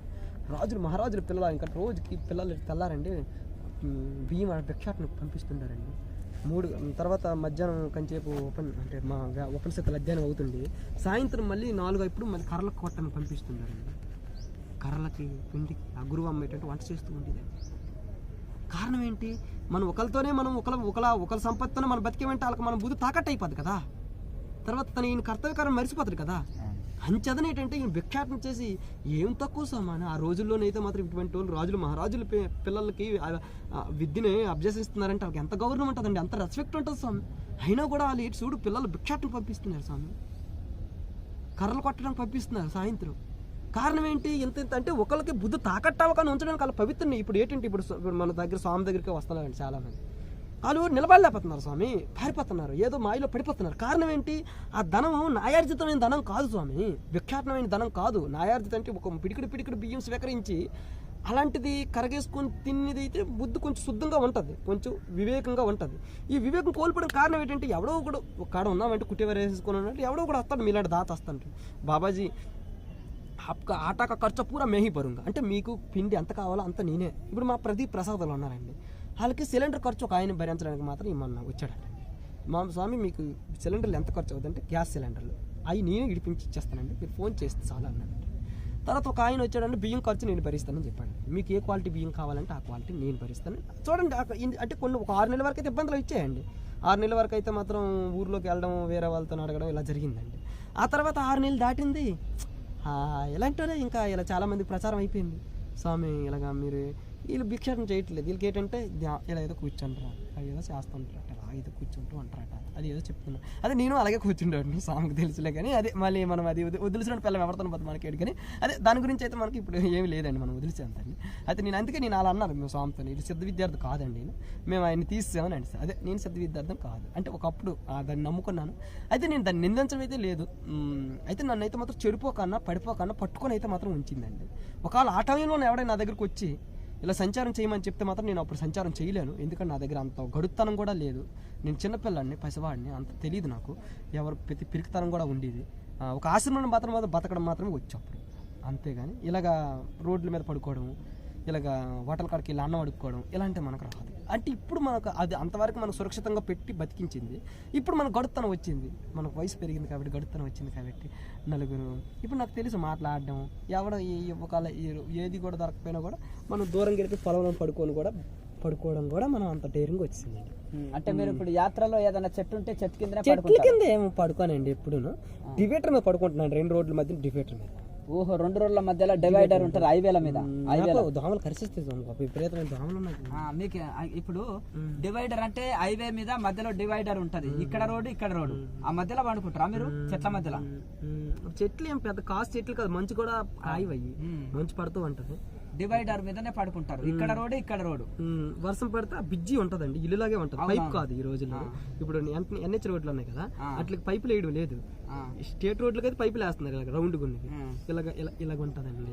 అదే ఇంకా బ్రిడ్జిలు ఉంటాయి చిన్న చిన్నవి, బ్రిడ్జిల కింద దూరిపోవచ్చు. ఇప్పుడు రోడ్డు కింద పోవడానికి హైవే కింద బ్రిడ్జిలు ఉంటాయి అక్కడక్కడ, దాని మీద కూర్చోవచ్చు అండి, ఇలాగా కూర్చోవచ్చు, పడుకోవచ్చు. కింద కూడా గచ్చేసి ఉంటదండి. కాకపోతే ఊరికి దగ్గర ఉన్న బ్రిడ్జిలో పడుకోలేము స్వామి, ఎందుకంటే ఏరుగుతో సెక్యూరిటీగా ఉంటదని ఎవరు చూడరనేసి అందరూ కూర్చుంటారు, దొడ్డుకు కూర్చుంటారు చాలా మంది. మనం కొంచెం దూరంగా వెళ్ళిపోయి ఉన్నామంటే అక్కడ ఎవరు దొడ్డుకు కూర్చోరు. మనం అక్కడ బ్రిడ్జి అక్కడ ఉంటుంది, అక్కడే పడుకోవాలండి రోడ్ల మధ్య. ఊరి బయట ఉండే బ్రిడ్జిలో ఊరికి దగ్గర పడుకున్నామంటే మాత్రం ఎవరైనా చూస్తారంటే మాత్రం తగ్గిపోద్దండి. వచ్చి ఎవరో ఏదో దొంగడు అనుకొని పిల్లలు పట్టుకెళ్ళిపోయి అనుకుని కొడతారు స్వామి. రాత్రిలో అయితే అందరూ ఎంతో మంది సార్ కొట్టారండి. ఫోన్ లేండి, మనకి ఇవన్నీ వద్దండి, నన్ను వ్యక్తిగతం ఏమి అడగొద్దు స్వామి. అంటే ఇవి అడగండి, చెప్తా. నాకు పర్సనల్ విషయాలు అర్థం, అందుకని సార్ నేను అందుకే ఎంట్రీ ఇవ్వలేదు పర్సనల్ విషయాల గురించి. అదేనండి జీవుడే మొత్తం పైన జీవుడికి మంచి జరగడం ఎలాగా, జీవుడు ఉద్ధరించడం దీంట్లోనే బాగా ఇలాగ మంతనే జరుగుతూ ఉండాలండి. మనం ఎంచేపు మీరు ఇప్పటి వరకు ఉన్న అందులో ట్రాఫిక్ దాటకూడదు, మళ్ళీ ఎక్కడికి వెళ్ళినా మళ్ళీ అక్కడికి రావాలండి. మళ్ళీ ఒకవేళ మరిచిపోయి మనం ఎరవటేజ్కి అందరికీ వెళ్ళిపోయాం, కిందకి జారిపోయాం అనుకో, మళ్ళీ అక్కడికి వచ్చేయాలి అంతే. అది నేను అనవలసింది ఏంటంటే, నేను చూస్తున్నాను కదా, నన్ను అబ్జర్వేషన్ చేస్తున్నాను కదా, ఒకవేళ ఎటో చిన్న ఆ కింద మాటలకు వెళ్ళిపోయినా కూడా మళ్ళీ తీసుకొస్తున్నాను రాలేదండి, అక్కడికి తీసుకొస్తున్నాను కదా. అలాగని భావన లేకుండా చేసుకోవాలంటున్నా. భావన అంటే బుద్ధి తాకట్టు అవ్వకుండా చేసుకోవాలండి. భావనే భావరోగమా? భావన వల్ల కదా బుద్ధి తాకట్టు అవుతుంది, భావన రుణం వల్ల కదా బుద్ధి తాకట్టు అవుతుంది. అంటే మన బుద్ధి అంటే మనకు బుద్ధిని ఇచ్చాడు కదా, అంటే బుద్ధి తాకట్టు అవ్వకుండా ఉండాలంటే ఏటేటి చేయాలో మీరు ఆలోచన చేసుకోవాలండి. బుద్ధి తాకట్టు అవ్వకుండా ఉండాలి. తాకట్టు అంటే తెలుసు కదండి, బందీ కాకుండా అనిపించుకోవచ్చండి. ఇప్పుడు నేను మీ దగ్గర తాకట్టు పెట్టాను కదండి, మళ్ళీ నేను నీకు ఇచ్చేస్తాను, అది నాకు ఇచ్చేస్తాను. అలాగా అంటే తాకట్టు పెట్టిందంటే మీకు నేను తాకట్టు అయిపోయాను, మీ బుద్ధితో నేను బతకవలసి వస్తుంది కదా, నా బుద్ధితో నేను బతకలేను కదా, అంటే స్వతంత్రులే కదా. ఇప్పుడు మమ్మల్ని మహారాజులు అంటారు స్వామి, మేము ఏ రాజ్యాన్ని పాలించట్లేదు, మా అంతర్యామి జీవుడికి మేము రక్షణ చేసుకుంటాం స్వామి. ఒక రాజుని రక్షించడం రాజు అంటారు, మహారాజు అంటారు, ఒక రాజ్యాన్ని రక్షించడం. అట్లాగే మా ఒక అంతఃకరణాన్ని బుద్ధిని రక్షించుకుంటున్నామండి. మాయావి అసలు జీవుని ముట్టడించకన్నా మా బడాయి ప్రతిష్ట, మిత్రులు, ధనము, మంచి మర్యాద, గౌరవం, భావన, భయభక్తి, ఇటుకలు, రాయిలు, సిమెంట్లు, ఈ మాయావి అసలు జీవుని ముట్టడించకన్నా మేము ఒక మేల్కొని ఉన్నామా లేవండి. అలా మేల్కొని ఉన్నవాడు మాత్రమే మహారాజులు అంటారండి. ఒక్కడున్నోడు మహారాజులు కాదండి, వాళ్ళు మెహంత అంటారు, ఏదో అదో అంటారండి. సంచారం చేసినోడు మహంత, చల్తే పాని అని అన్నారు. చల్తే పాని, బెహతే పాని, రమ్తే యోగి అని చెప్పారు. అదే మనకు తెలుగులో ఎలాగైతే సంసార తిరిగిచారని ఇట్లా కలిసి ఇలా హిందీలో కూడా స్వామి ఉన్నారు, బెహతే పాని, రమ్తే యోగి. అట్లాగే అంచేది ఏంటంటే చల్తే సాధు చల్తే పాని అని కూడా అంటారండి. నీళ్ళు పారుతే. అంటే మీ ఉద్దేశం ప్రకారం మరి సమాజంలో ఉండేటోళ్ళు ఎట్లా ఉంటే మరి వీళ్ళు ఎవరిని రుణం అండి. ఆయన రుణం ఏంటంటే మనము వాళ్ళ అబద్ధాలు ఆడితే మాత్రం వాళ్ళు బతుకుతారండి. ఎలాగంటే నాయన నువ్వు ఎవరిని, ఇప్పుడు మా లక్ష్మానంద్ గారు ఉన్నారండి, ఆయన ఉపన్యాసాలు ఎలాగంటాయంటే, నేను అమ్మో ఆయన నిందిస్తాను, మా గురువు గారు స్వామి, ఆయన మీరు నిందించకూడదు, నేను నిందిస్తున్నానని మీరు మాత్రం ఆయన అనకండి ఏమని స్వామి, ఎందుకంటే ఆయనకు బాగా సేవ చేశారు స్వామి. అంటే అలాగే ఏదో ఆర్దం దగ్గర తాకుతున్నారండి, మమ్మల్ని లోపమని గట్ట అనలేదండి. నేను, ప్రదీప్, ఇంకా సిద్ధస్వామి, ఈయన శ్రీరాము, విష్ణు అన్న, అంటే మేము ఆయన మార్గదర్శకులమేనండి. మేము మాత్రం అయితే ఆయన ఒకప్పుడు మాకు గురువు అండి, స్టార్టింగ్ గురువు ఆయనేనండి. తర్వాత ఊహ తెలిసి ఇంకా వేరే వారితో లేచిపోవడమే తప్ప, కానీ మేము ఒక రంకోలమే అనుకోండి. అంటే ఒక పతివ్రతం కాదు, అంతే. ఒకరితో ముందు పెళ్ళాడిన తర్వాత వేరే వాడితో మళ్ళీ ఇప్పుడు తగులుకున్నాము అంతే. ఏం చేస్తాం, పేదవాడు అనేసి ఆడికన్నా తెలివైనవాడు దొరికాడు కాబట్టి ఇంకోటి పట్టుకున్నాము అంటే మరి ఏంటి చేస్తాను. నేను తప్పు ఒప్పుకుంటాను, నేను రంకోహండి లాంటి వాడిని అయిపోయాను. ఎందుకంటే మాకు స్టార్టింగ్ గురువు అంటే ఆయనేనండి, లక్ష్మణ్ అండి. ఆయన మామూలు ఆయన బ్రహ్మచారి కాదు అనేసి తర్వాత మేము అందరినీ త్యాగం చేస్తాం ఆయన్ని. ఆయన మమ్మల్ని త్యాగం చేయలేదండి, మేమే ఆయన వదిలేము. నా గురించి గట్ట ఆయన ప్రేమ ఉన్నదండి. అయితే మమ్మల్ని నాశనం చేసే మాటలు ఏ రోజు ఆడలేదు. ఎప్పుడు కూడా ఆయన పశ్చాత్తాపం పడుతూ ఉండేవారు. మీరు మహారాజులు, మేము ఇంకా అంతే, మీరు స్ట్రైట్, మాది ఇంకా ఇలా దొంగ తిరుగుడు మార్గం అంతే అన్నట్టుగా ఇలాగ మా దగ్గర మాట్లాడుతుంటారు. మాకు జీవుడికి అంటే మాకు సంసారంలో గిరక తగలకన్నా అందరూ పడిపోకన్నా మాతో మాట్లాడుతాం. సంసారాలకు మాత్రం ఎలా మాట్లాడుతుంటారు నేను చెప్తాను. ఆయనకి ఏమంటుందా, నాయన ఎవరిని వదలవలసిన పని లేదు, నాయన ఎవరిని వదలవలసిన పని లేదు, భార్య పిల్లలతో ఉండండి, బస్ ఈ సాధన చెయ్యండి, బస్ సమంకాయం శిరోగ్రీవం ధారయం నచలం స్థిరహించడం.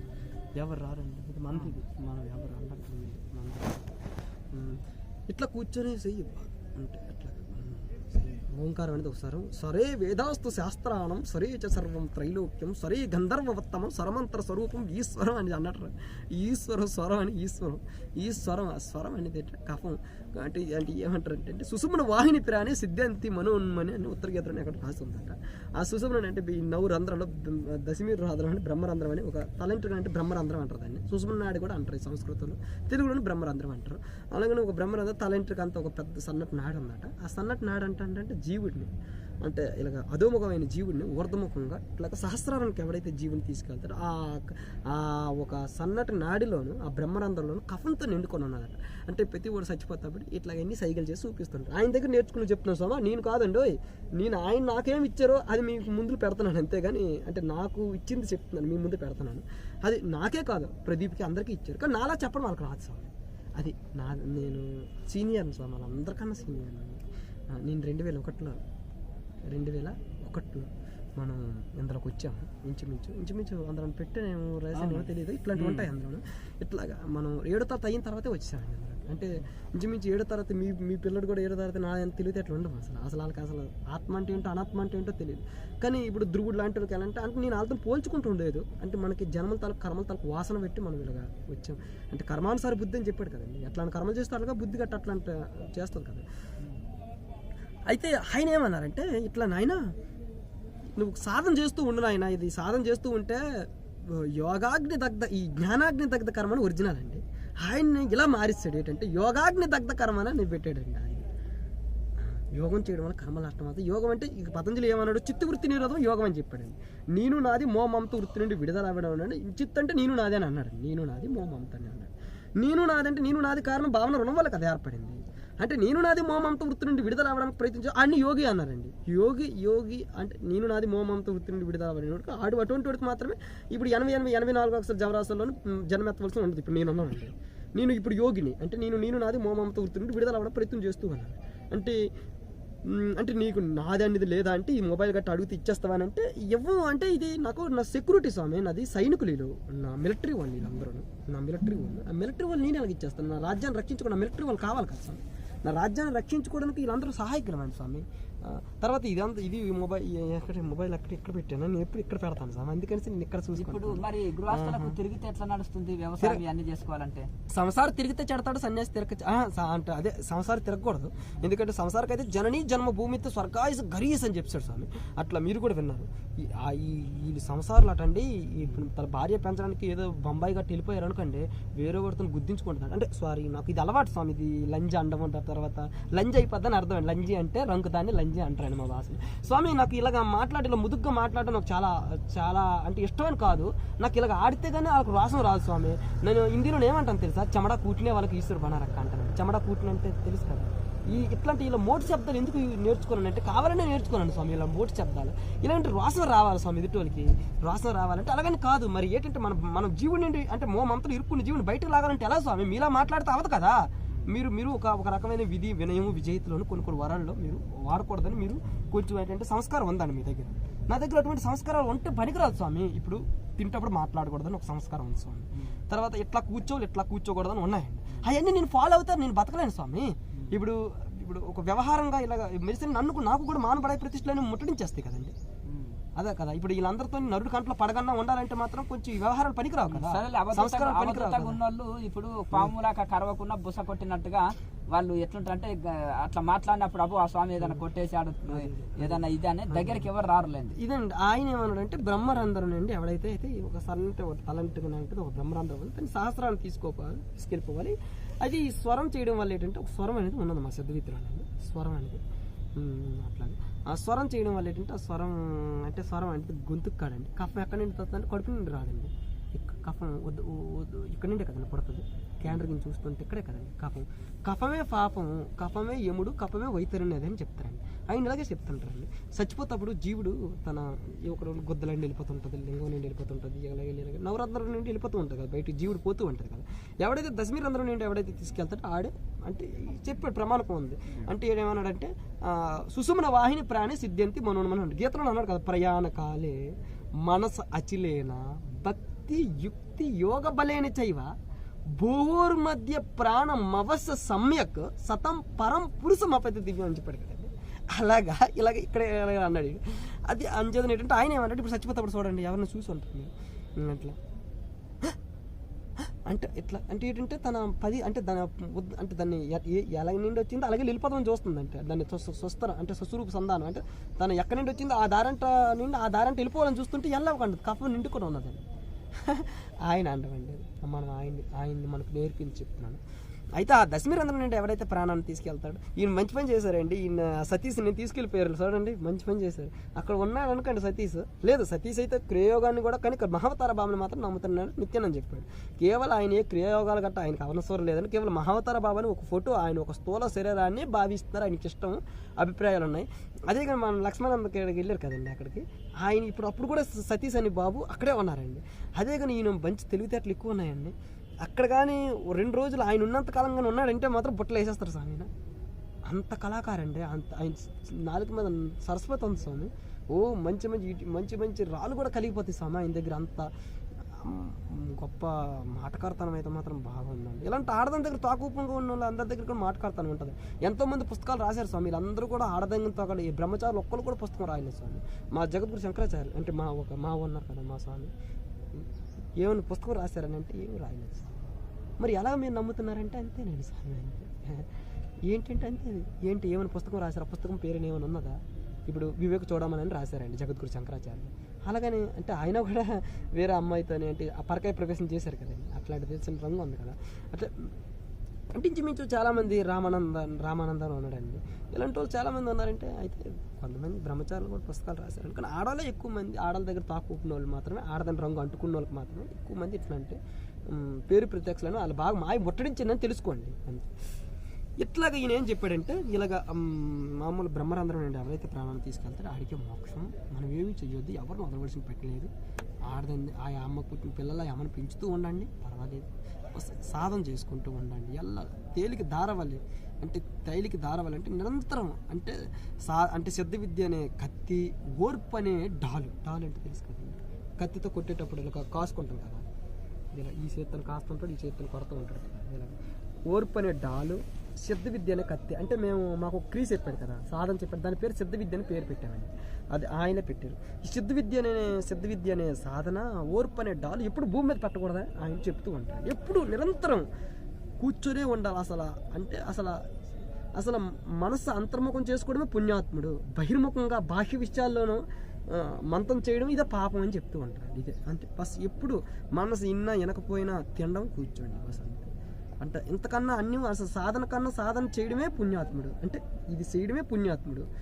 ఇలాగా అన్ని లౌకిక విషయాల్లోనూ ఇలా మాట్లాడడం, ఇది ఆడడం, ఆ ఇటుకలు రైలు సిమెంట్లు చూడడం, చూడడం ఇదంతా కూడా జీవుని నాశనం చేసేది, ఇదంతా కూడా ఇదే పాపం. అసలు ఆయన ఏమనంటే పాపం అంటే ఇదే పాపం, అసలు మనసును అంతర్ముఖం చేసుకోవడమే పుణ్యం, మనసు బహిర్ముఖం చేయడమే పాపం అని చెప్పి అట్లా అంతర్ముఖంలో అంటే ఇలాగ ఉండాలని చెప్పాడు.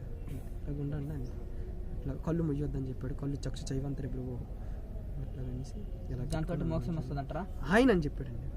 నేను చెప్పలేదు సార్, మనం వదిలిసినట్టు పిల్లలు ఎవరితోనే పోతే మీ ఆవిడ పతివ్రతానంటే నేనే అంటానండి, నేను వదిలిసాను అంటే మా గురువు అయిన ఒక భార్య అనుకోండి, ఆయన వదిలిసి జరిగించింది కదా, వదిలిపెట్టి ఎవరితోనే పోతే మనకేమండి. ఇంకొకటి ఇప్పుడు మరి ఈ యొక్క గృహస్థాశ్రమంలో ఉన్న వాళ్ళు మీరేమో అవధూతని మాట్లాడుతున్నారు, మీరు పీజీ పిహెచ్డి తరగతి చెప్తున్నారు. ఇప్పుడు మరి వీళ్ళది చీమ నడక లాంటిది ఉంటది, గృహస్థాశ్రమంలో ఉన్నోళ్ళు మరి పిపీలక మార్గం. మరి ఇప్పుడు వీళ్ళ గృహస్థాశ్రమంలో ఉన్న వాళ్ళు ఉంటారు అనుకోండి, సన్యాసులు అంటేనేమో అన్ని వదిలిపోయి అరణ్యాల్లో పర్యటన చేసుకుంటూ ఎక్కడో ఉంటారు, ఆకులం దీనైనా బ్రతుకుతారు, తపస్సు చేసుకుంటారు, మోక్షం పొందుతారు, ఏమైనా భవరోగం తొలగించుకుంటారు అనుకోండి, జనాలకు కనిపించకుండా అరణ్యాలు కూడా జీవించగలుగుతారు. అది భవరోగాన్ని భావం అనే రోగాన్ని తొలగించుకుంటారు. మీ పద్ధతిలో భావన అనే రోగాన్ని తొలగించుకుంటారు సన్యాసులు. కానీ మరి గృహస్థులు సంఘ జీవితం, సమాజ జీవితం, వ్యవసాయం చేసుకుంటూ ఒక దగ్గర ఉంటేనే కదా వ్యవసాయం చేయగలుగుతారు. ఒక దగ్గర ఉంటే నదీ తీరాల్లో ఒక మంచిగా సమృద్ధిగా నీళ్లున్న దగ్గర ఉంటేనే వ్యవసాయం చేసుకొని మరి ఇది సంఘ జీవితంతో గడపగలుగుతారు. మరి వాళ్ళు తరించు మార్గము మీ పద్ధతిలో చెప్పండి చూద్దాం. నా దగ్గర అయితే మాత్రం లేదండి. కాకపోతే వీళ్ళకి శాస్త్రాలు చెప్తున్నాయి కదా, శాస్త్రాలు ఏంటంటే ఇలా 60 సంవత్సరాలు అయిపోయిన తర్వాత పిల్లలకి రెక్కలు వచ్చేస్తాయి. ఎందుకంటే ఆ శాస్త్రం చెప్పినట్టు పెళ్లి చేసుకుంటేనే రెక్కలు వస్తాయండి. అంతేగాని ఏదో వీళ్ళు 30 సంవత్సరాల వరకు ఆ కూతురికి పెళ్లి చేయలేదు అనుకోండి, ఆ కొడుకు పెళ్లి చేయలేదు అనుకోండి, మరి రెక్కలు రావస్తాం. శాస్త్రం చెప్పాడు కదా ఇలా చేసి అని చెప్పారు కదా, అలాగ చేస్తే మాత్రం 60 సంవత్సరాలకు వాళ్ళకి రెక్కలు వచ్చేస్తాయి స్వామి. రెక్కలు అంటే వాళ్ళు బతకగలరు, ఈయన అవసరం లేదు. ఇంకా అలాగ చేస్తారంటే మాత్రం వీళ్ళు 60 సంవత్సరాలు అయిపోయిన తర్వాత మాత్రం ఇంకా వీళ్ళు వనానికి వెళ్ళిపోవాలి స్వామి. వనానికి వెళ్ళిపోయి ఈ జన్మను ఎంత సంపాదిస్తే, ఇప్పుడు ఈ జన్మలోనూ ఇంత గొప్ప ఉందనుకోండి, ఇంత తక్కువ చేసినా మళ్ళీ ఆ తర్వాత అది తక్కువ చేయవలసిన ఉండదు కదండి.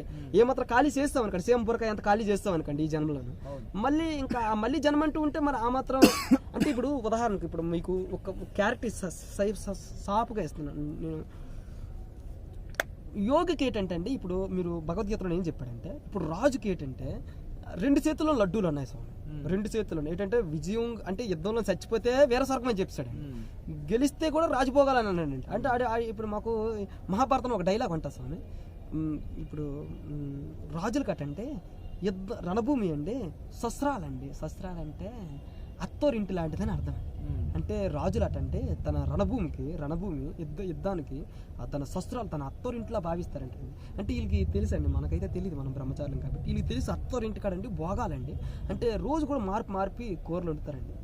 నేను కూడా మా ఇంటికాడ ఉండేటప్పుడు మా బాప్ప గట్టి వస్తే మా బాప్ప తర్వాత రోజు కూడా మార్చుతూ కూరలు వండేవారండి. అల్లుడు వచ్చారని మంచి పండుగ చేస్తారులేండి అట్లా. అంటే తర్వాత వాళ్ళు వచ్చినప్పుడు మేము సమానం కూర్చోవడం. ఆ కాలంలో నేను లేటెస్ట్ గా నేను ఉండేటప్పుడు కూడా, నేను ఇంటికి ఉండేటప్పుడు కూడా మా బాప గట్టు వస్తే పండుగేనండి.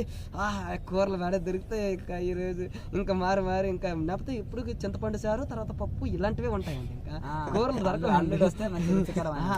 ఈ పప్పులు గట్ట ఉండవండి. ఇంక పెంకసారు గట్ట ఉండదు. ఇంకా రాజు కూడా యుద్ధం అంటే అంత అత్తోరింటిలాగా భావిస్తారండి. అత్తోరింటికి వెళ్తున్నట్టుగానండి. వీళ్ళు కూడా అత్తారింటికి వెళ్తే భలే, వీళ్ళకి కూడా పండుగలండి. అత్తారింటికి వెళ్తే మాత్రం ఒకరు 3-4-5 రోజులే ఉంటారు. పూర్వకాలంలో ఇప్పుడు కూడా చేస్తున్నారేమో మనకు తెలియదండి. అలాగే రాజులకు కూడా నేను ఎందుకు ఇది చెప్పవలసి వస్తుందంటే చెప్తాను చూడు. యోగకు కూడా ఇప్పుడు వీళ్ళందరూ ఉన్నారు. ఇప్పుడు ఈయన ఉన్నారు అనుకోండి, జీవుడిని సెకండ్ కర్మబంధం రుణబంధాలను నిలిపించుకోవడం పద్ధతి. ఈయన శరీరం విడిచిపెట్టాడని మళ్ళీ 84 జీవరాశులను సంచారం చేసిన తర్వాత మళ్ళీ మనిషి జన్మ వస్తుందండి. ఇప్పుడు నేనున్నాను అనుకోండి, చూడండి మిమ్మల్ని అనలేకపోతున్నాను, సారీ, నాకు అహంకారం వెళ్ళిపోయింది అనుకుంటూ అనుకోకండి. అంటే ఇప్పుడు యోగి ఉన్నాడు అనుకోండి, యోగి అంటే నేను నాది మోమంత వృత్తి నుండి విడుదల అవడానికి ప్రయత్నం చేస్తాను కదా, అటువంటి ధర్మాత్మ అన్నాడు కదా. ఉద్ధరేది ఆత్మ అంటే స్వధర్మ నిధనం శ్రేయ పరధర్మ భయం అన్నాడు కదా. స్వధర్మ అంటే తన జీవులు ఉద్ధరించుకున్నాడే కదండి ధర్మాత్మ అన్నాడు. ఆ ధర్మాత్మనే కదా యోగి అన్నారు. నేను నాది అటువంటి యోగికి అంటే మళ్ళీ 84 జీవరాశుల్లోనూ మరి సంచారం చేయవలసి ఉండదటండి. నెక్స్ట్ జన్మ మరి ఇప్పుడు నేను ఒకవేళ ఏదో శరీరానికి ఏదో ఆటంకం అయ్యి శరీరం విడిచిపెట్టాను అనుకో, నెక్స్ట్ జన్మ నాకు మానవ జన్మ మాత్రమే లభిస్తుంది సార్. అట్లా నాకేంటంటే నాకు కర్మ అంటే కర్మలు నాకు ఇటువంటి ఇప్పుడు నేను ఎవరి దగ్గర తిన్నాను వాళ్ళకి నేను రుణం లేదండి. నేను ధర్మాత్ముడు కదా. అంటే నేను నా కర్తవ్య కర్మలో నేను లీనమై ఉన్నాను కదా. నేను బాహ్య విషయాలను చిక్కుకోలేదు కదా. నేను జీవుడిని కర్మబంధం రుణబంధం అశాంతి టెన్షన్ దుఃఖం ఇరుకుంచుకోవడం పడడం లేదు కదా స్వామి. అర్థం కావటం లేదండి. అది అంచేదన ఏంటంటే ఇలాంటి వాళ్ళకి అట్లా అంటే నాకు కూడా 2 సోతలు లడ్డూలు ఉన్నట్టుగానండి. ఇప్పుడు నాలాంటి వాళ్ళకి చచ్చిపోయినా కూడా భయం పడవలసిన పని లేదు. నేను 84 లాకులు అంటే 84 జీవరాశులను సంచారం చేయవలసిన పని లేదు కదా నాకు. నెక్స్ట్ జన్మ నాకు మానవ జన్మే వస్తుంది కదండి. అట్లా గీతలో చెప్పాడు కదా, మంచి ఇంట్లో పడతాడని చెప్పాడు కదా. ఇప్పుడు నాకు కూడా చూడండి, నేను కింద జన్మను కూడా ఇలా సంచారం చేసి ఉన్నానేమో. నేను కూడా అటువంటి ఏరియాలో పుట్టాను స్వామి. చాలా వాళ్ళు ఇల్లు అయితే వదలలేకపోతున్నారు. అటువంటి ముసలోళ్ళండి, పెద్ద ముసలోళ్ళు 60 సంవత్సరాలు దాటిన వాళ్ళు వేదాంతం గొప్పగా మాట్లాడుతున్నారండి. వేదాంతం వాళ్ళు పుస్తకాలకి బాగా చదివేరేటో కానీ ఈ సంసారం ఇట్లా వాళ్ళ మాటలు వింటుంటే ఇప్పుడే వెళ్ళిపోవాలనిపించేది అండి. అంటే ఏదో పుస్తక వైరాగ్యం అట్లా ఏదో అంటారు లేదండి, అలాగా వాళ్ళ మాటలు కదిపిస్తుండేవండి, రోసాన్ని తెప్పిస్తుండేవండి. అంటే వాళ్ళైతే వదలలేకపోతుండ్రు, వాళ్ళకైతే బాగా బిగుసుకొని ఉన్నారు కదండి బాగా. అయితే నేను అప్పటికే మొక్కను కదా, ఇంకేం మనకి పెంట లేదు కదా, ఇక తల్లిదండ్రులని మోహం మాత్రమే ఉంది, అంతగా లేదు కదా. అయితే వాళ్ళ మాటలు ఏంటంటే ఆలకిస్తుంటే ఇప్పటికిప్పుడు ఇలాగే వెళ్ళిపోతారు అనిపించేది అండి. అలా పెళ్లి చేసుకుని ఆశగా గృహస్థాశ్రమంలో చక్కగా ఉండొచ్చు కదా. అలాంటి మాటలు మాత్రం చెప్పలేదు సార్. అట్లా ఏం చెప్పారు? మరి ఏం చెప్పారు? ఇదే మాయ, జగమే మాయ, బతికే మాయ. అట్లాంటి సంసారానికి ఎంకరేజ్ చేసిన వాళ్ళు మాత్రం అసలు నాకు ఒక్కడ కూడా అట్లాంటి వాడితో అంటే ఉన్నారు, బోల్డ్ మంది ఉన్నారు. అటువంటి మనం ఫ్రెండ్షిప్ చేయలేదండి. ఓహో, బోల్డ్ మంది ఉన్నారండి. అటువంటి వైరాగ్యం అంటే ఎవరైతే జీవుడికి మేలు చేసినో అటువంటి వాళ్ళే నాకు ప్రేమ ఉండేదండి. వాళ్ళతోనే కలెక్షన్ ఎక్కువ. వాళ్ళతో తోక ఒప్పుతుండేవాడు, వాళ్ళ ఇంటికి వెళ్ళిపోవడం చేస్తుండేవాడండి. ఇప్పుడు సమయం దొరికితే వాళ్ళ ఇంటికి వెళ్ళిపోవడం, వాళ్ళు పాపం ఏదో పనిలో ఉంటే వాళ్ళకి హెల్ప్ చేయడం చేస్తుండండి. ఏదో మనం ఆయన ఏదో ఇప్పుడు మీకే కొంత మీరేదో పనిలో ఉన్నారండి, మీకు సాయం చేశారంటే అంటే మీరు నా గురించి ఆగిస్తే చెప్పరు కదా, మీరు సాయం చేస్తుంటే వాళ్ళకి కూడా ఉత్సాహం కలుగుతుంది కదండి చెప్పడానికి. ఇలాంటివి జరుగుతూ ఉండేవండి. చాలా వయసు నా శ్రద్ధ వల్ల లేకపోతే జ్ఞానం అని చెప్పాడు కదా, శ్రద్ధ ఏటో కర్మ ఇదే అండి, కర్మానుసార బుద్ధి అండి. మరి అంతే అదే. అలాగే ఇప్పుడు వీళ్ళండి నేను నాది ఇప్పుడు వానప్రస్థ ఆశ్రమానికి వెళ్ళిపోయారు అనుకోండి, ఆ మనసు అంటే లాస్ట్కి అప్పుడు ఏంటంటే వీళ్ళు రక్త సంబంధం వదిలేశారు కదా, అంటే పిండిదానం గట్రా చేస్తారు కదా ఇంకా అమ్మ నాన్నలు గట్ట అందరికీ. అయితే ఇప్పుడు వానకు వెళ్ళిపోయిన తర్వాత ఇంకా అంటే వానప్రస్థం అంటే తన ఊర్లోనే తన జిల్లాలోనే ఉండకూడదని చెప్పాడు కదా, దూరం వెళ్ళిపోవని చెప్పాడు కదా, మన శాస్త్రాలు చెప్పాడు కదా. చాలా దూరం ఇప్పుడు హస్తినాపూర్ నుండి వీళ్ళు ఏంటంటే చాలా హరిద్వారం అక్కడికి వెళ్ళిపోయారు, రిషికేశ్ వెళ్ళిపోయారు రండి. ఇప్పుడు గాంధారి, బద్రీనాథ్, స్వర్గారోహణం వరకు లేదండి. ఇప్పుడు కుంతి, ఇప్పుడు ధృతరాష్ట్ర గట్టు వానప్రస్థానికి వెళ్ళారు కదా. అయితే ఇంకొకటి మీరు అంటే మీరు చెప్పిన మాటకి నేను ఏంటంటే క్యారెక్టర్ ఎందుకు ఇవ్వాలి అంటే, మీరు గృహస్థులకి ఏం చేయమంటారు మరి అంటే అంటే మీలాగా అవ్వాలి, వాళ్ళకి కూడా ఏమైనా మోక్షత్వానికి పాటు పడాలంటే ఏం చేయాలని అంటే మరి వాళ్ళకి చెప్పే శాస్త్రాలు చెప్పాయి కాబట్టి వాళ్ళకి ఏంటంటే ఏదో మమకారంలో పడిపి ఉండిపోయిన తర్వాత పిల్లలకి పెద్దలు అయిపోయిన తర్వాత వాళ్ళు మాత్రం వనానికి వెళ్ళిపోవాలి సార్. యజ్ఞవల్కుడు వెళ్ళాడు, యయాతి రాజు 2 భార్యలు ఉన్నారు. యయాతి రాజు అంటే ఈ కలియుగంలోని మాటలు చెప్పండి. ఇప్పుడు మనకి ఇప్పుడు రాజస్థాన్ లోనే ఉన్నాడండి ఆయన పేరు ఏం పేరంటే వాళ్ళ భార్య గురించి, అసలు భార్య వల్ల ఆయన సాధువయ్యాడండి. ఎలాగంటే ఆయన పేరు ఏం పేరంటే ఉండండి, ఆయన పేరు ఏంటంటే సరే ఓన్లేండి, మన పేరు చెప్పలేకపోతున్నాను. అయితే వచ్చేస్తుంది ఆయన, మా పేరు వస్తుంది. ఎందుకంటే ఆయన నేను ఎక్కువ ఎప్పుడు మనకి ఎవరైనా ఇలాంటి వాళ్ళు పక్కన ఉంటే వాళ్ళ మొబైల్ ఎక్కువ ఆయన నీళ్ళే ఎక్కువ పెట్టారు రాజస్థాన్, అయ్యే వింటూ ఉంటానండి. నాకు అవసరం లేదు, కానీ ఏంటంటే ఆయన ఎలాగంటే సాధువు అయ్యాడంటే, ఒక సాధువు అండి ఆయనకి, ఆ రాజుకండి ఒకటి ఏంటంటే ఒక మహాత్ముడు ఆయన అమరఫలం ఇచ్చాడు స్వామి, అమరఫలం ఇచ్చాడు, అమరం అయిపోయింది. ఆయన ఏంటంటే వాళ్ళ భార్యకి ఇచ్చాడండి. నాకెందుకు భర్తృకారు కదండి, రాజు అండి ఆయన. ఏదంటే ఫోన్లో నేను చెప్తాను చేస్తుంటే, అయితే ఆయనకు అమరఫలం ఇస్తే ఈ కలియుగంలో మాట్లాడండి. మరి అమరఫలాలు ఎలాగో తెచ్చాడో సాధువు ఏమో మనకు తెలియదు. ఇదేంటంటే రీల్గా ఉన్నదండి, దీనికి ప్రూఫ్లు కూడా ఉంటాయి దీనికి. అయితే ఆయన ఏం చేశాడంటే ఆ రాజు ఏంటంటే వాళ్ళ భార్యకి ఇచ్చాడండి. వాళ్ళ భార్య ఏంటంటే వాళ్ళు మళ్ళీ ఆ భార్యలో ఆయనకి ఒక భార్య కాదండి, ముగ్గురు అందరూ అండి ఆయన భార్య. ముగ్గురు అయితే ఎక్కువ బాగా ప్రేమించింది అవి మాత్రం ఒక దాన్ని ప్రేమిస్తున్నాడండి. ఆ భార్యకి ఇచ్చాడండి. చాలా సుందరం కూడా అన్నట్టండి, చాలా. ఆ భార్య ఏంటంటే ఎవరిని ప్రేమిస్తుంది, రాజునితో భార్య అయ్యేటప్పటికి కూడా సేనాపతితో కలెక్షన్ ఉంది స్వామి, డీలింగ్స్. ఏంటంటే ఆ అమ్మ వెళ్ళి ఏంటంటే ఆ సేనాపతి సంబంధం ఉండి ఆ సేనాపతికి ఇచ్చిందండి. ఆ సేనాపతి ఏం చేశాడంటే, సేనాపతి తినకన్నా రాజు దగ్గర నాచుతుంది కదండి, నాట్యం చేసేది. అంటే కేవలం వాళ్ళది పూర్తిగా వసతంతా అక్కడేనట. అంటే కేవలం రాజును సంతోష పెట్టడానికి మాత్రం అప్పుడప్పుడు పీరియడ్లోనూ వచ్చి డ్యాన్స్ చేస్తూ ఉంటుందటండి. గొప్ప, చాలా చాలా. అంటే నేను ఎందుకున్న రాజుని సంతోష పెట్టిన ఆ అమ్మని అమరం చేస్తే బాగుంటుంది. మంచి గొప్ప కళాకారు కూడా అన్నట్టండి ఆ అమ్మ. చాలా మంచి ఎక్కువ కళలు ఉన్నాయి అట్లే. ఆ అమ్మకి ఇస్తే ఆ అమ్మ ఏడు చేసిందంటే, నాకెందుకు ఇది, నేనేంటి నా రాజు, నా భగవంతుడు ఆయన రాజు కాడికి వెళ్ళి రాజుకి ఇచ్చి మళ్ళీ అలా తిరుక్కొని రాజు కాడికి వెళ్తాడు. మళ్ళీ అన్ని విచారం చేశాడు, అన్నీ వదిలేసాడండి. రాజా భరతరి అండి ఆయన పేరు, రాజా భరతరి. అదే భర్తృహరి అని అంటే, అయితే నీ ఇలాగ రాజా భరతరి అనేసి పంజాబ్లో అంటే రాజస్థాన్లో అంటారేమో, రాజా భరతరి అండి ఆయన పేరు. భరతరి నేను చెప్తే కదా మరి, భర్తరి ఏం మరి, రాజా భరతరి ఆయన పేరు. ఆ రాజా భరతరి మీరు ఏమైనా టచ్ చేశారంటే వస్తే రావచ్చు. నా భర్తృహరి అని అనలేము బహుశా, ఏం తెలియదు. ఆ రాజా భరతరి అండి అప్పుడేనండి ఇంకా వదిలేసాడండి. అయ్యయ్యో ఏడు చూడు, అసలు ఎంతగా ప్రాణంగా ప్రేమించిన ఆడదాయి కూడా శానాపత్రుల కలెక్షన్ పెట్టుకుందంటే ఇంకేం చేస్తాడు, ఏమైంది ఇస్తాడు పాపమా. అంటే ఎప్పుడు చూడండి, అది ఆ రోజుల్లో స్వామి రాణీలు తప్పు చేయడానికి వీలు ఉండదు స్వామి. ఎంత సెక్యూరిటీ ఉంటుంది తెలుసా అండి. ఇలా మళ్ళా కాదండి, ఒకే ద్వారం ఉంటుంది స్వామి. వాళ్ళకి అసలు ఎవరికి ఎక్కడికి వెళ్ళడానికి అవ్వదు, అసలు ఏ బజార్లు కట్టి షాపింగ్ మాల్ కట్టి వెళ్ళడానికి అవ్వదండి. వాళ్ళకి అంత సెక్యూరిటీ ఉంటుంది స్వామి. వాళ్ళకి సఖీలతో కూడా ఇస్తారు. అలాంటిది వీళ్ళు ఆలోచన చేసుకోండి, వీళ్ళు ఆడవాళ్ళు ఎంత షాపింగ్, ఎంత స్వతంత్రం. అసలు రామచరిత మానసంలో ఉందండి, ఆడదానికి అసలు స్వతంత్రం ఇస్తే బుద్ధిమంతులే కాలేదని చెప్పాడండి రామచరిత. మీరేమనుకుంటున్నారండి? శరీరానికి బురక కాకుండా వాళ్ళకు బ్రహ్మజ్ఞానాన్ని ఇచ్చి మనసుకు బురక వేయండి అని చెప్తున్నారు.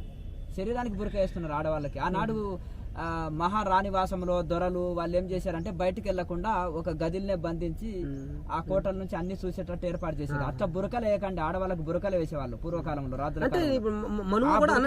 మనసుకు బురక వేయండి. మనసుకు బురక ఎలాగేయాలి, బ్రహ్మజ్ఞానం ఇవ్వాలి. లేదు అవ్వదండి, చెవిటాడు ముందు శంఖమూర్తి ఎలాగవుద్దండి. ఈయనకి బ్రహ్మజ్ఞానం ఎక్కడ అర్థం అవుతుంది? బ్రహ్మజ్ఞానాన్ని బ్రాహ్మణుడు, ఈయనకి బ్రహ్మజ్ఞానం ఎక్కడ అర్థం అవుతుంది అయ్యా? ఈయనకి ఇప్పుడు ఈయనకి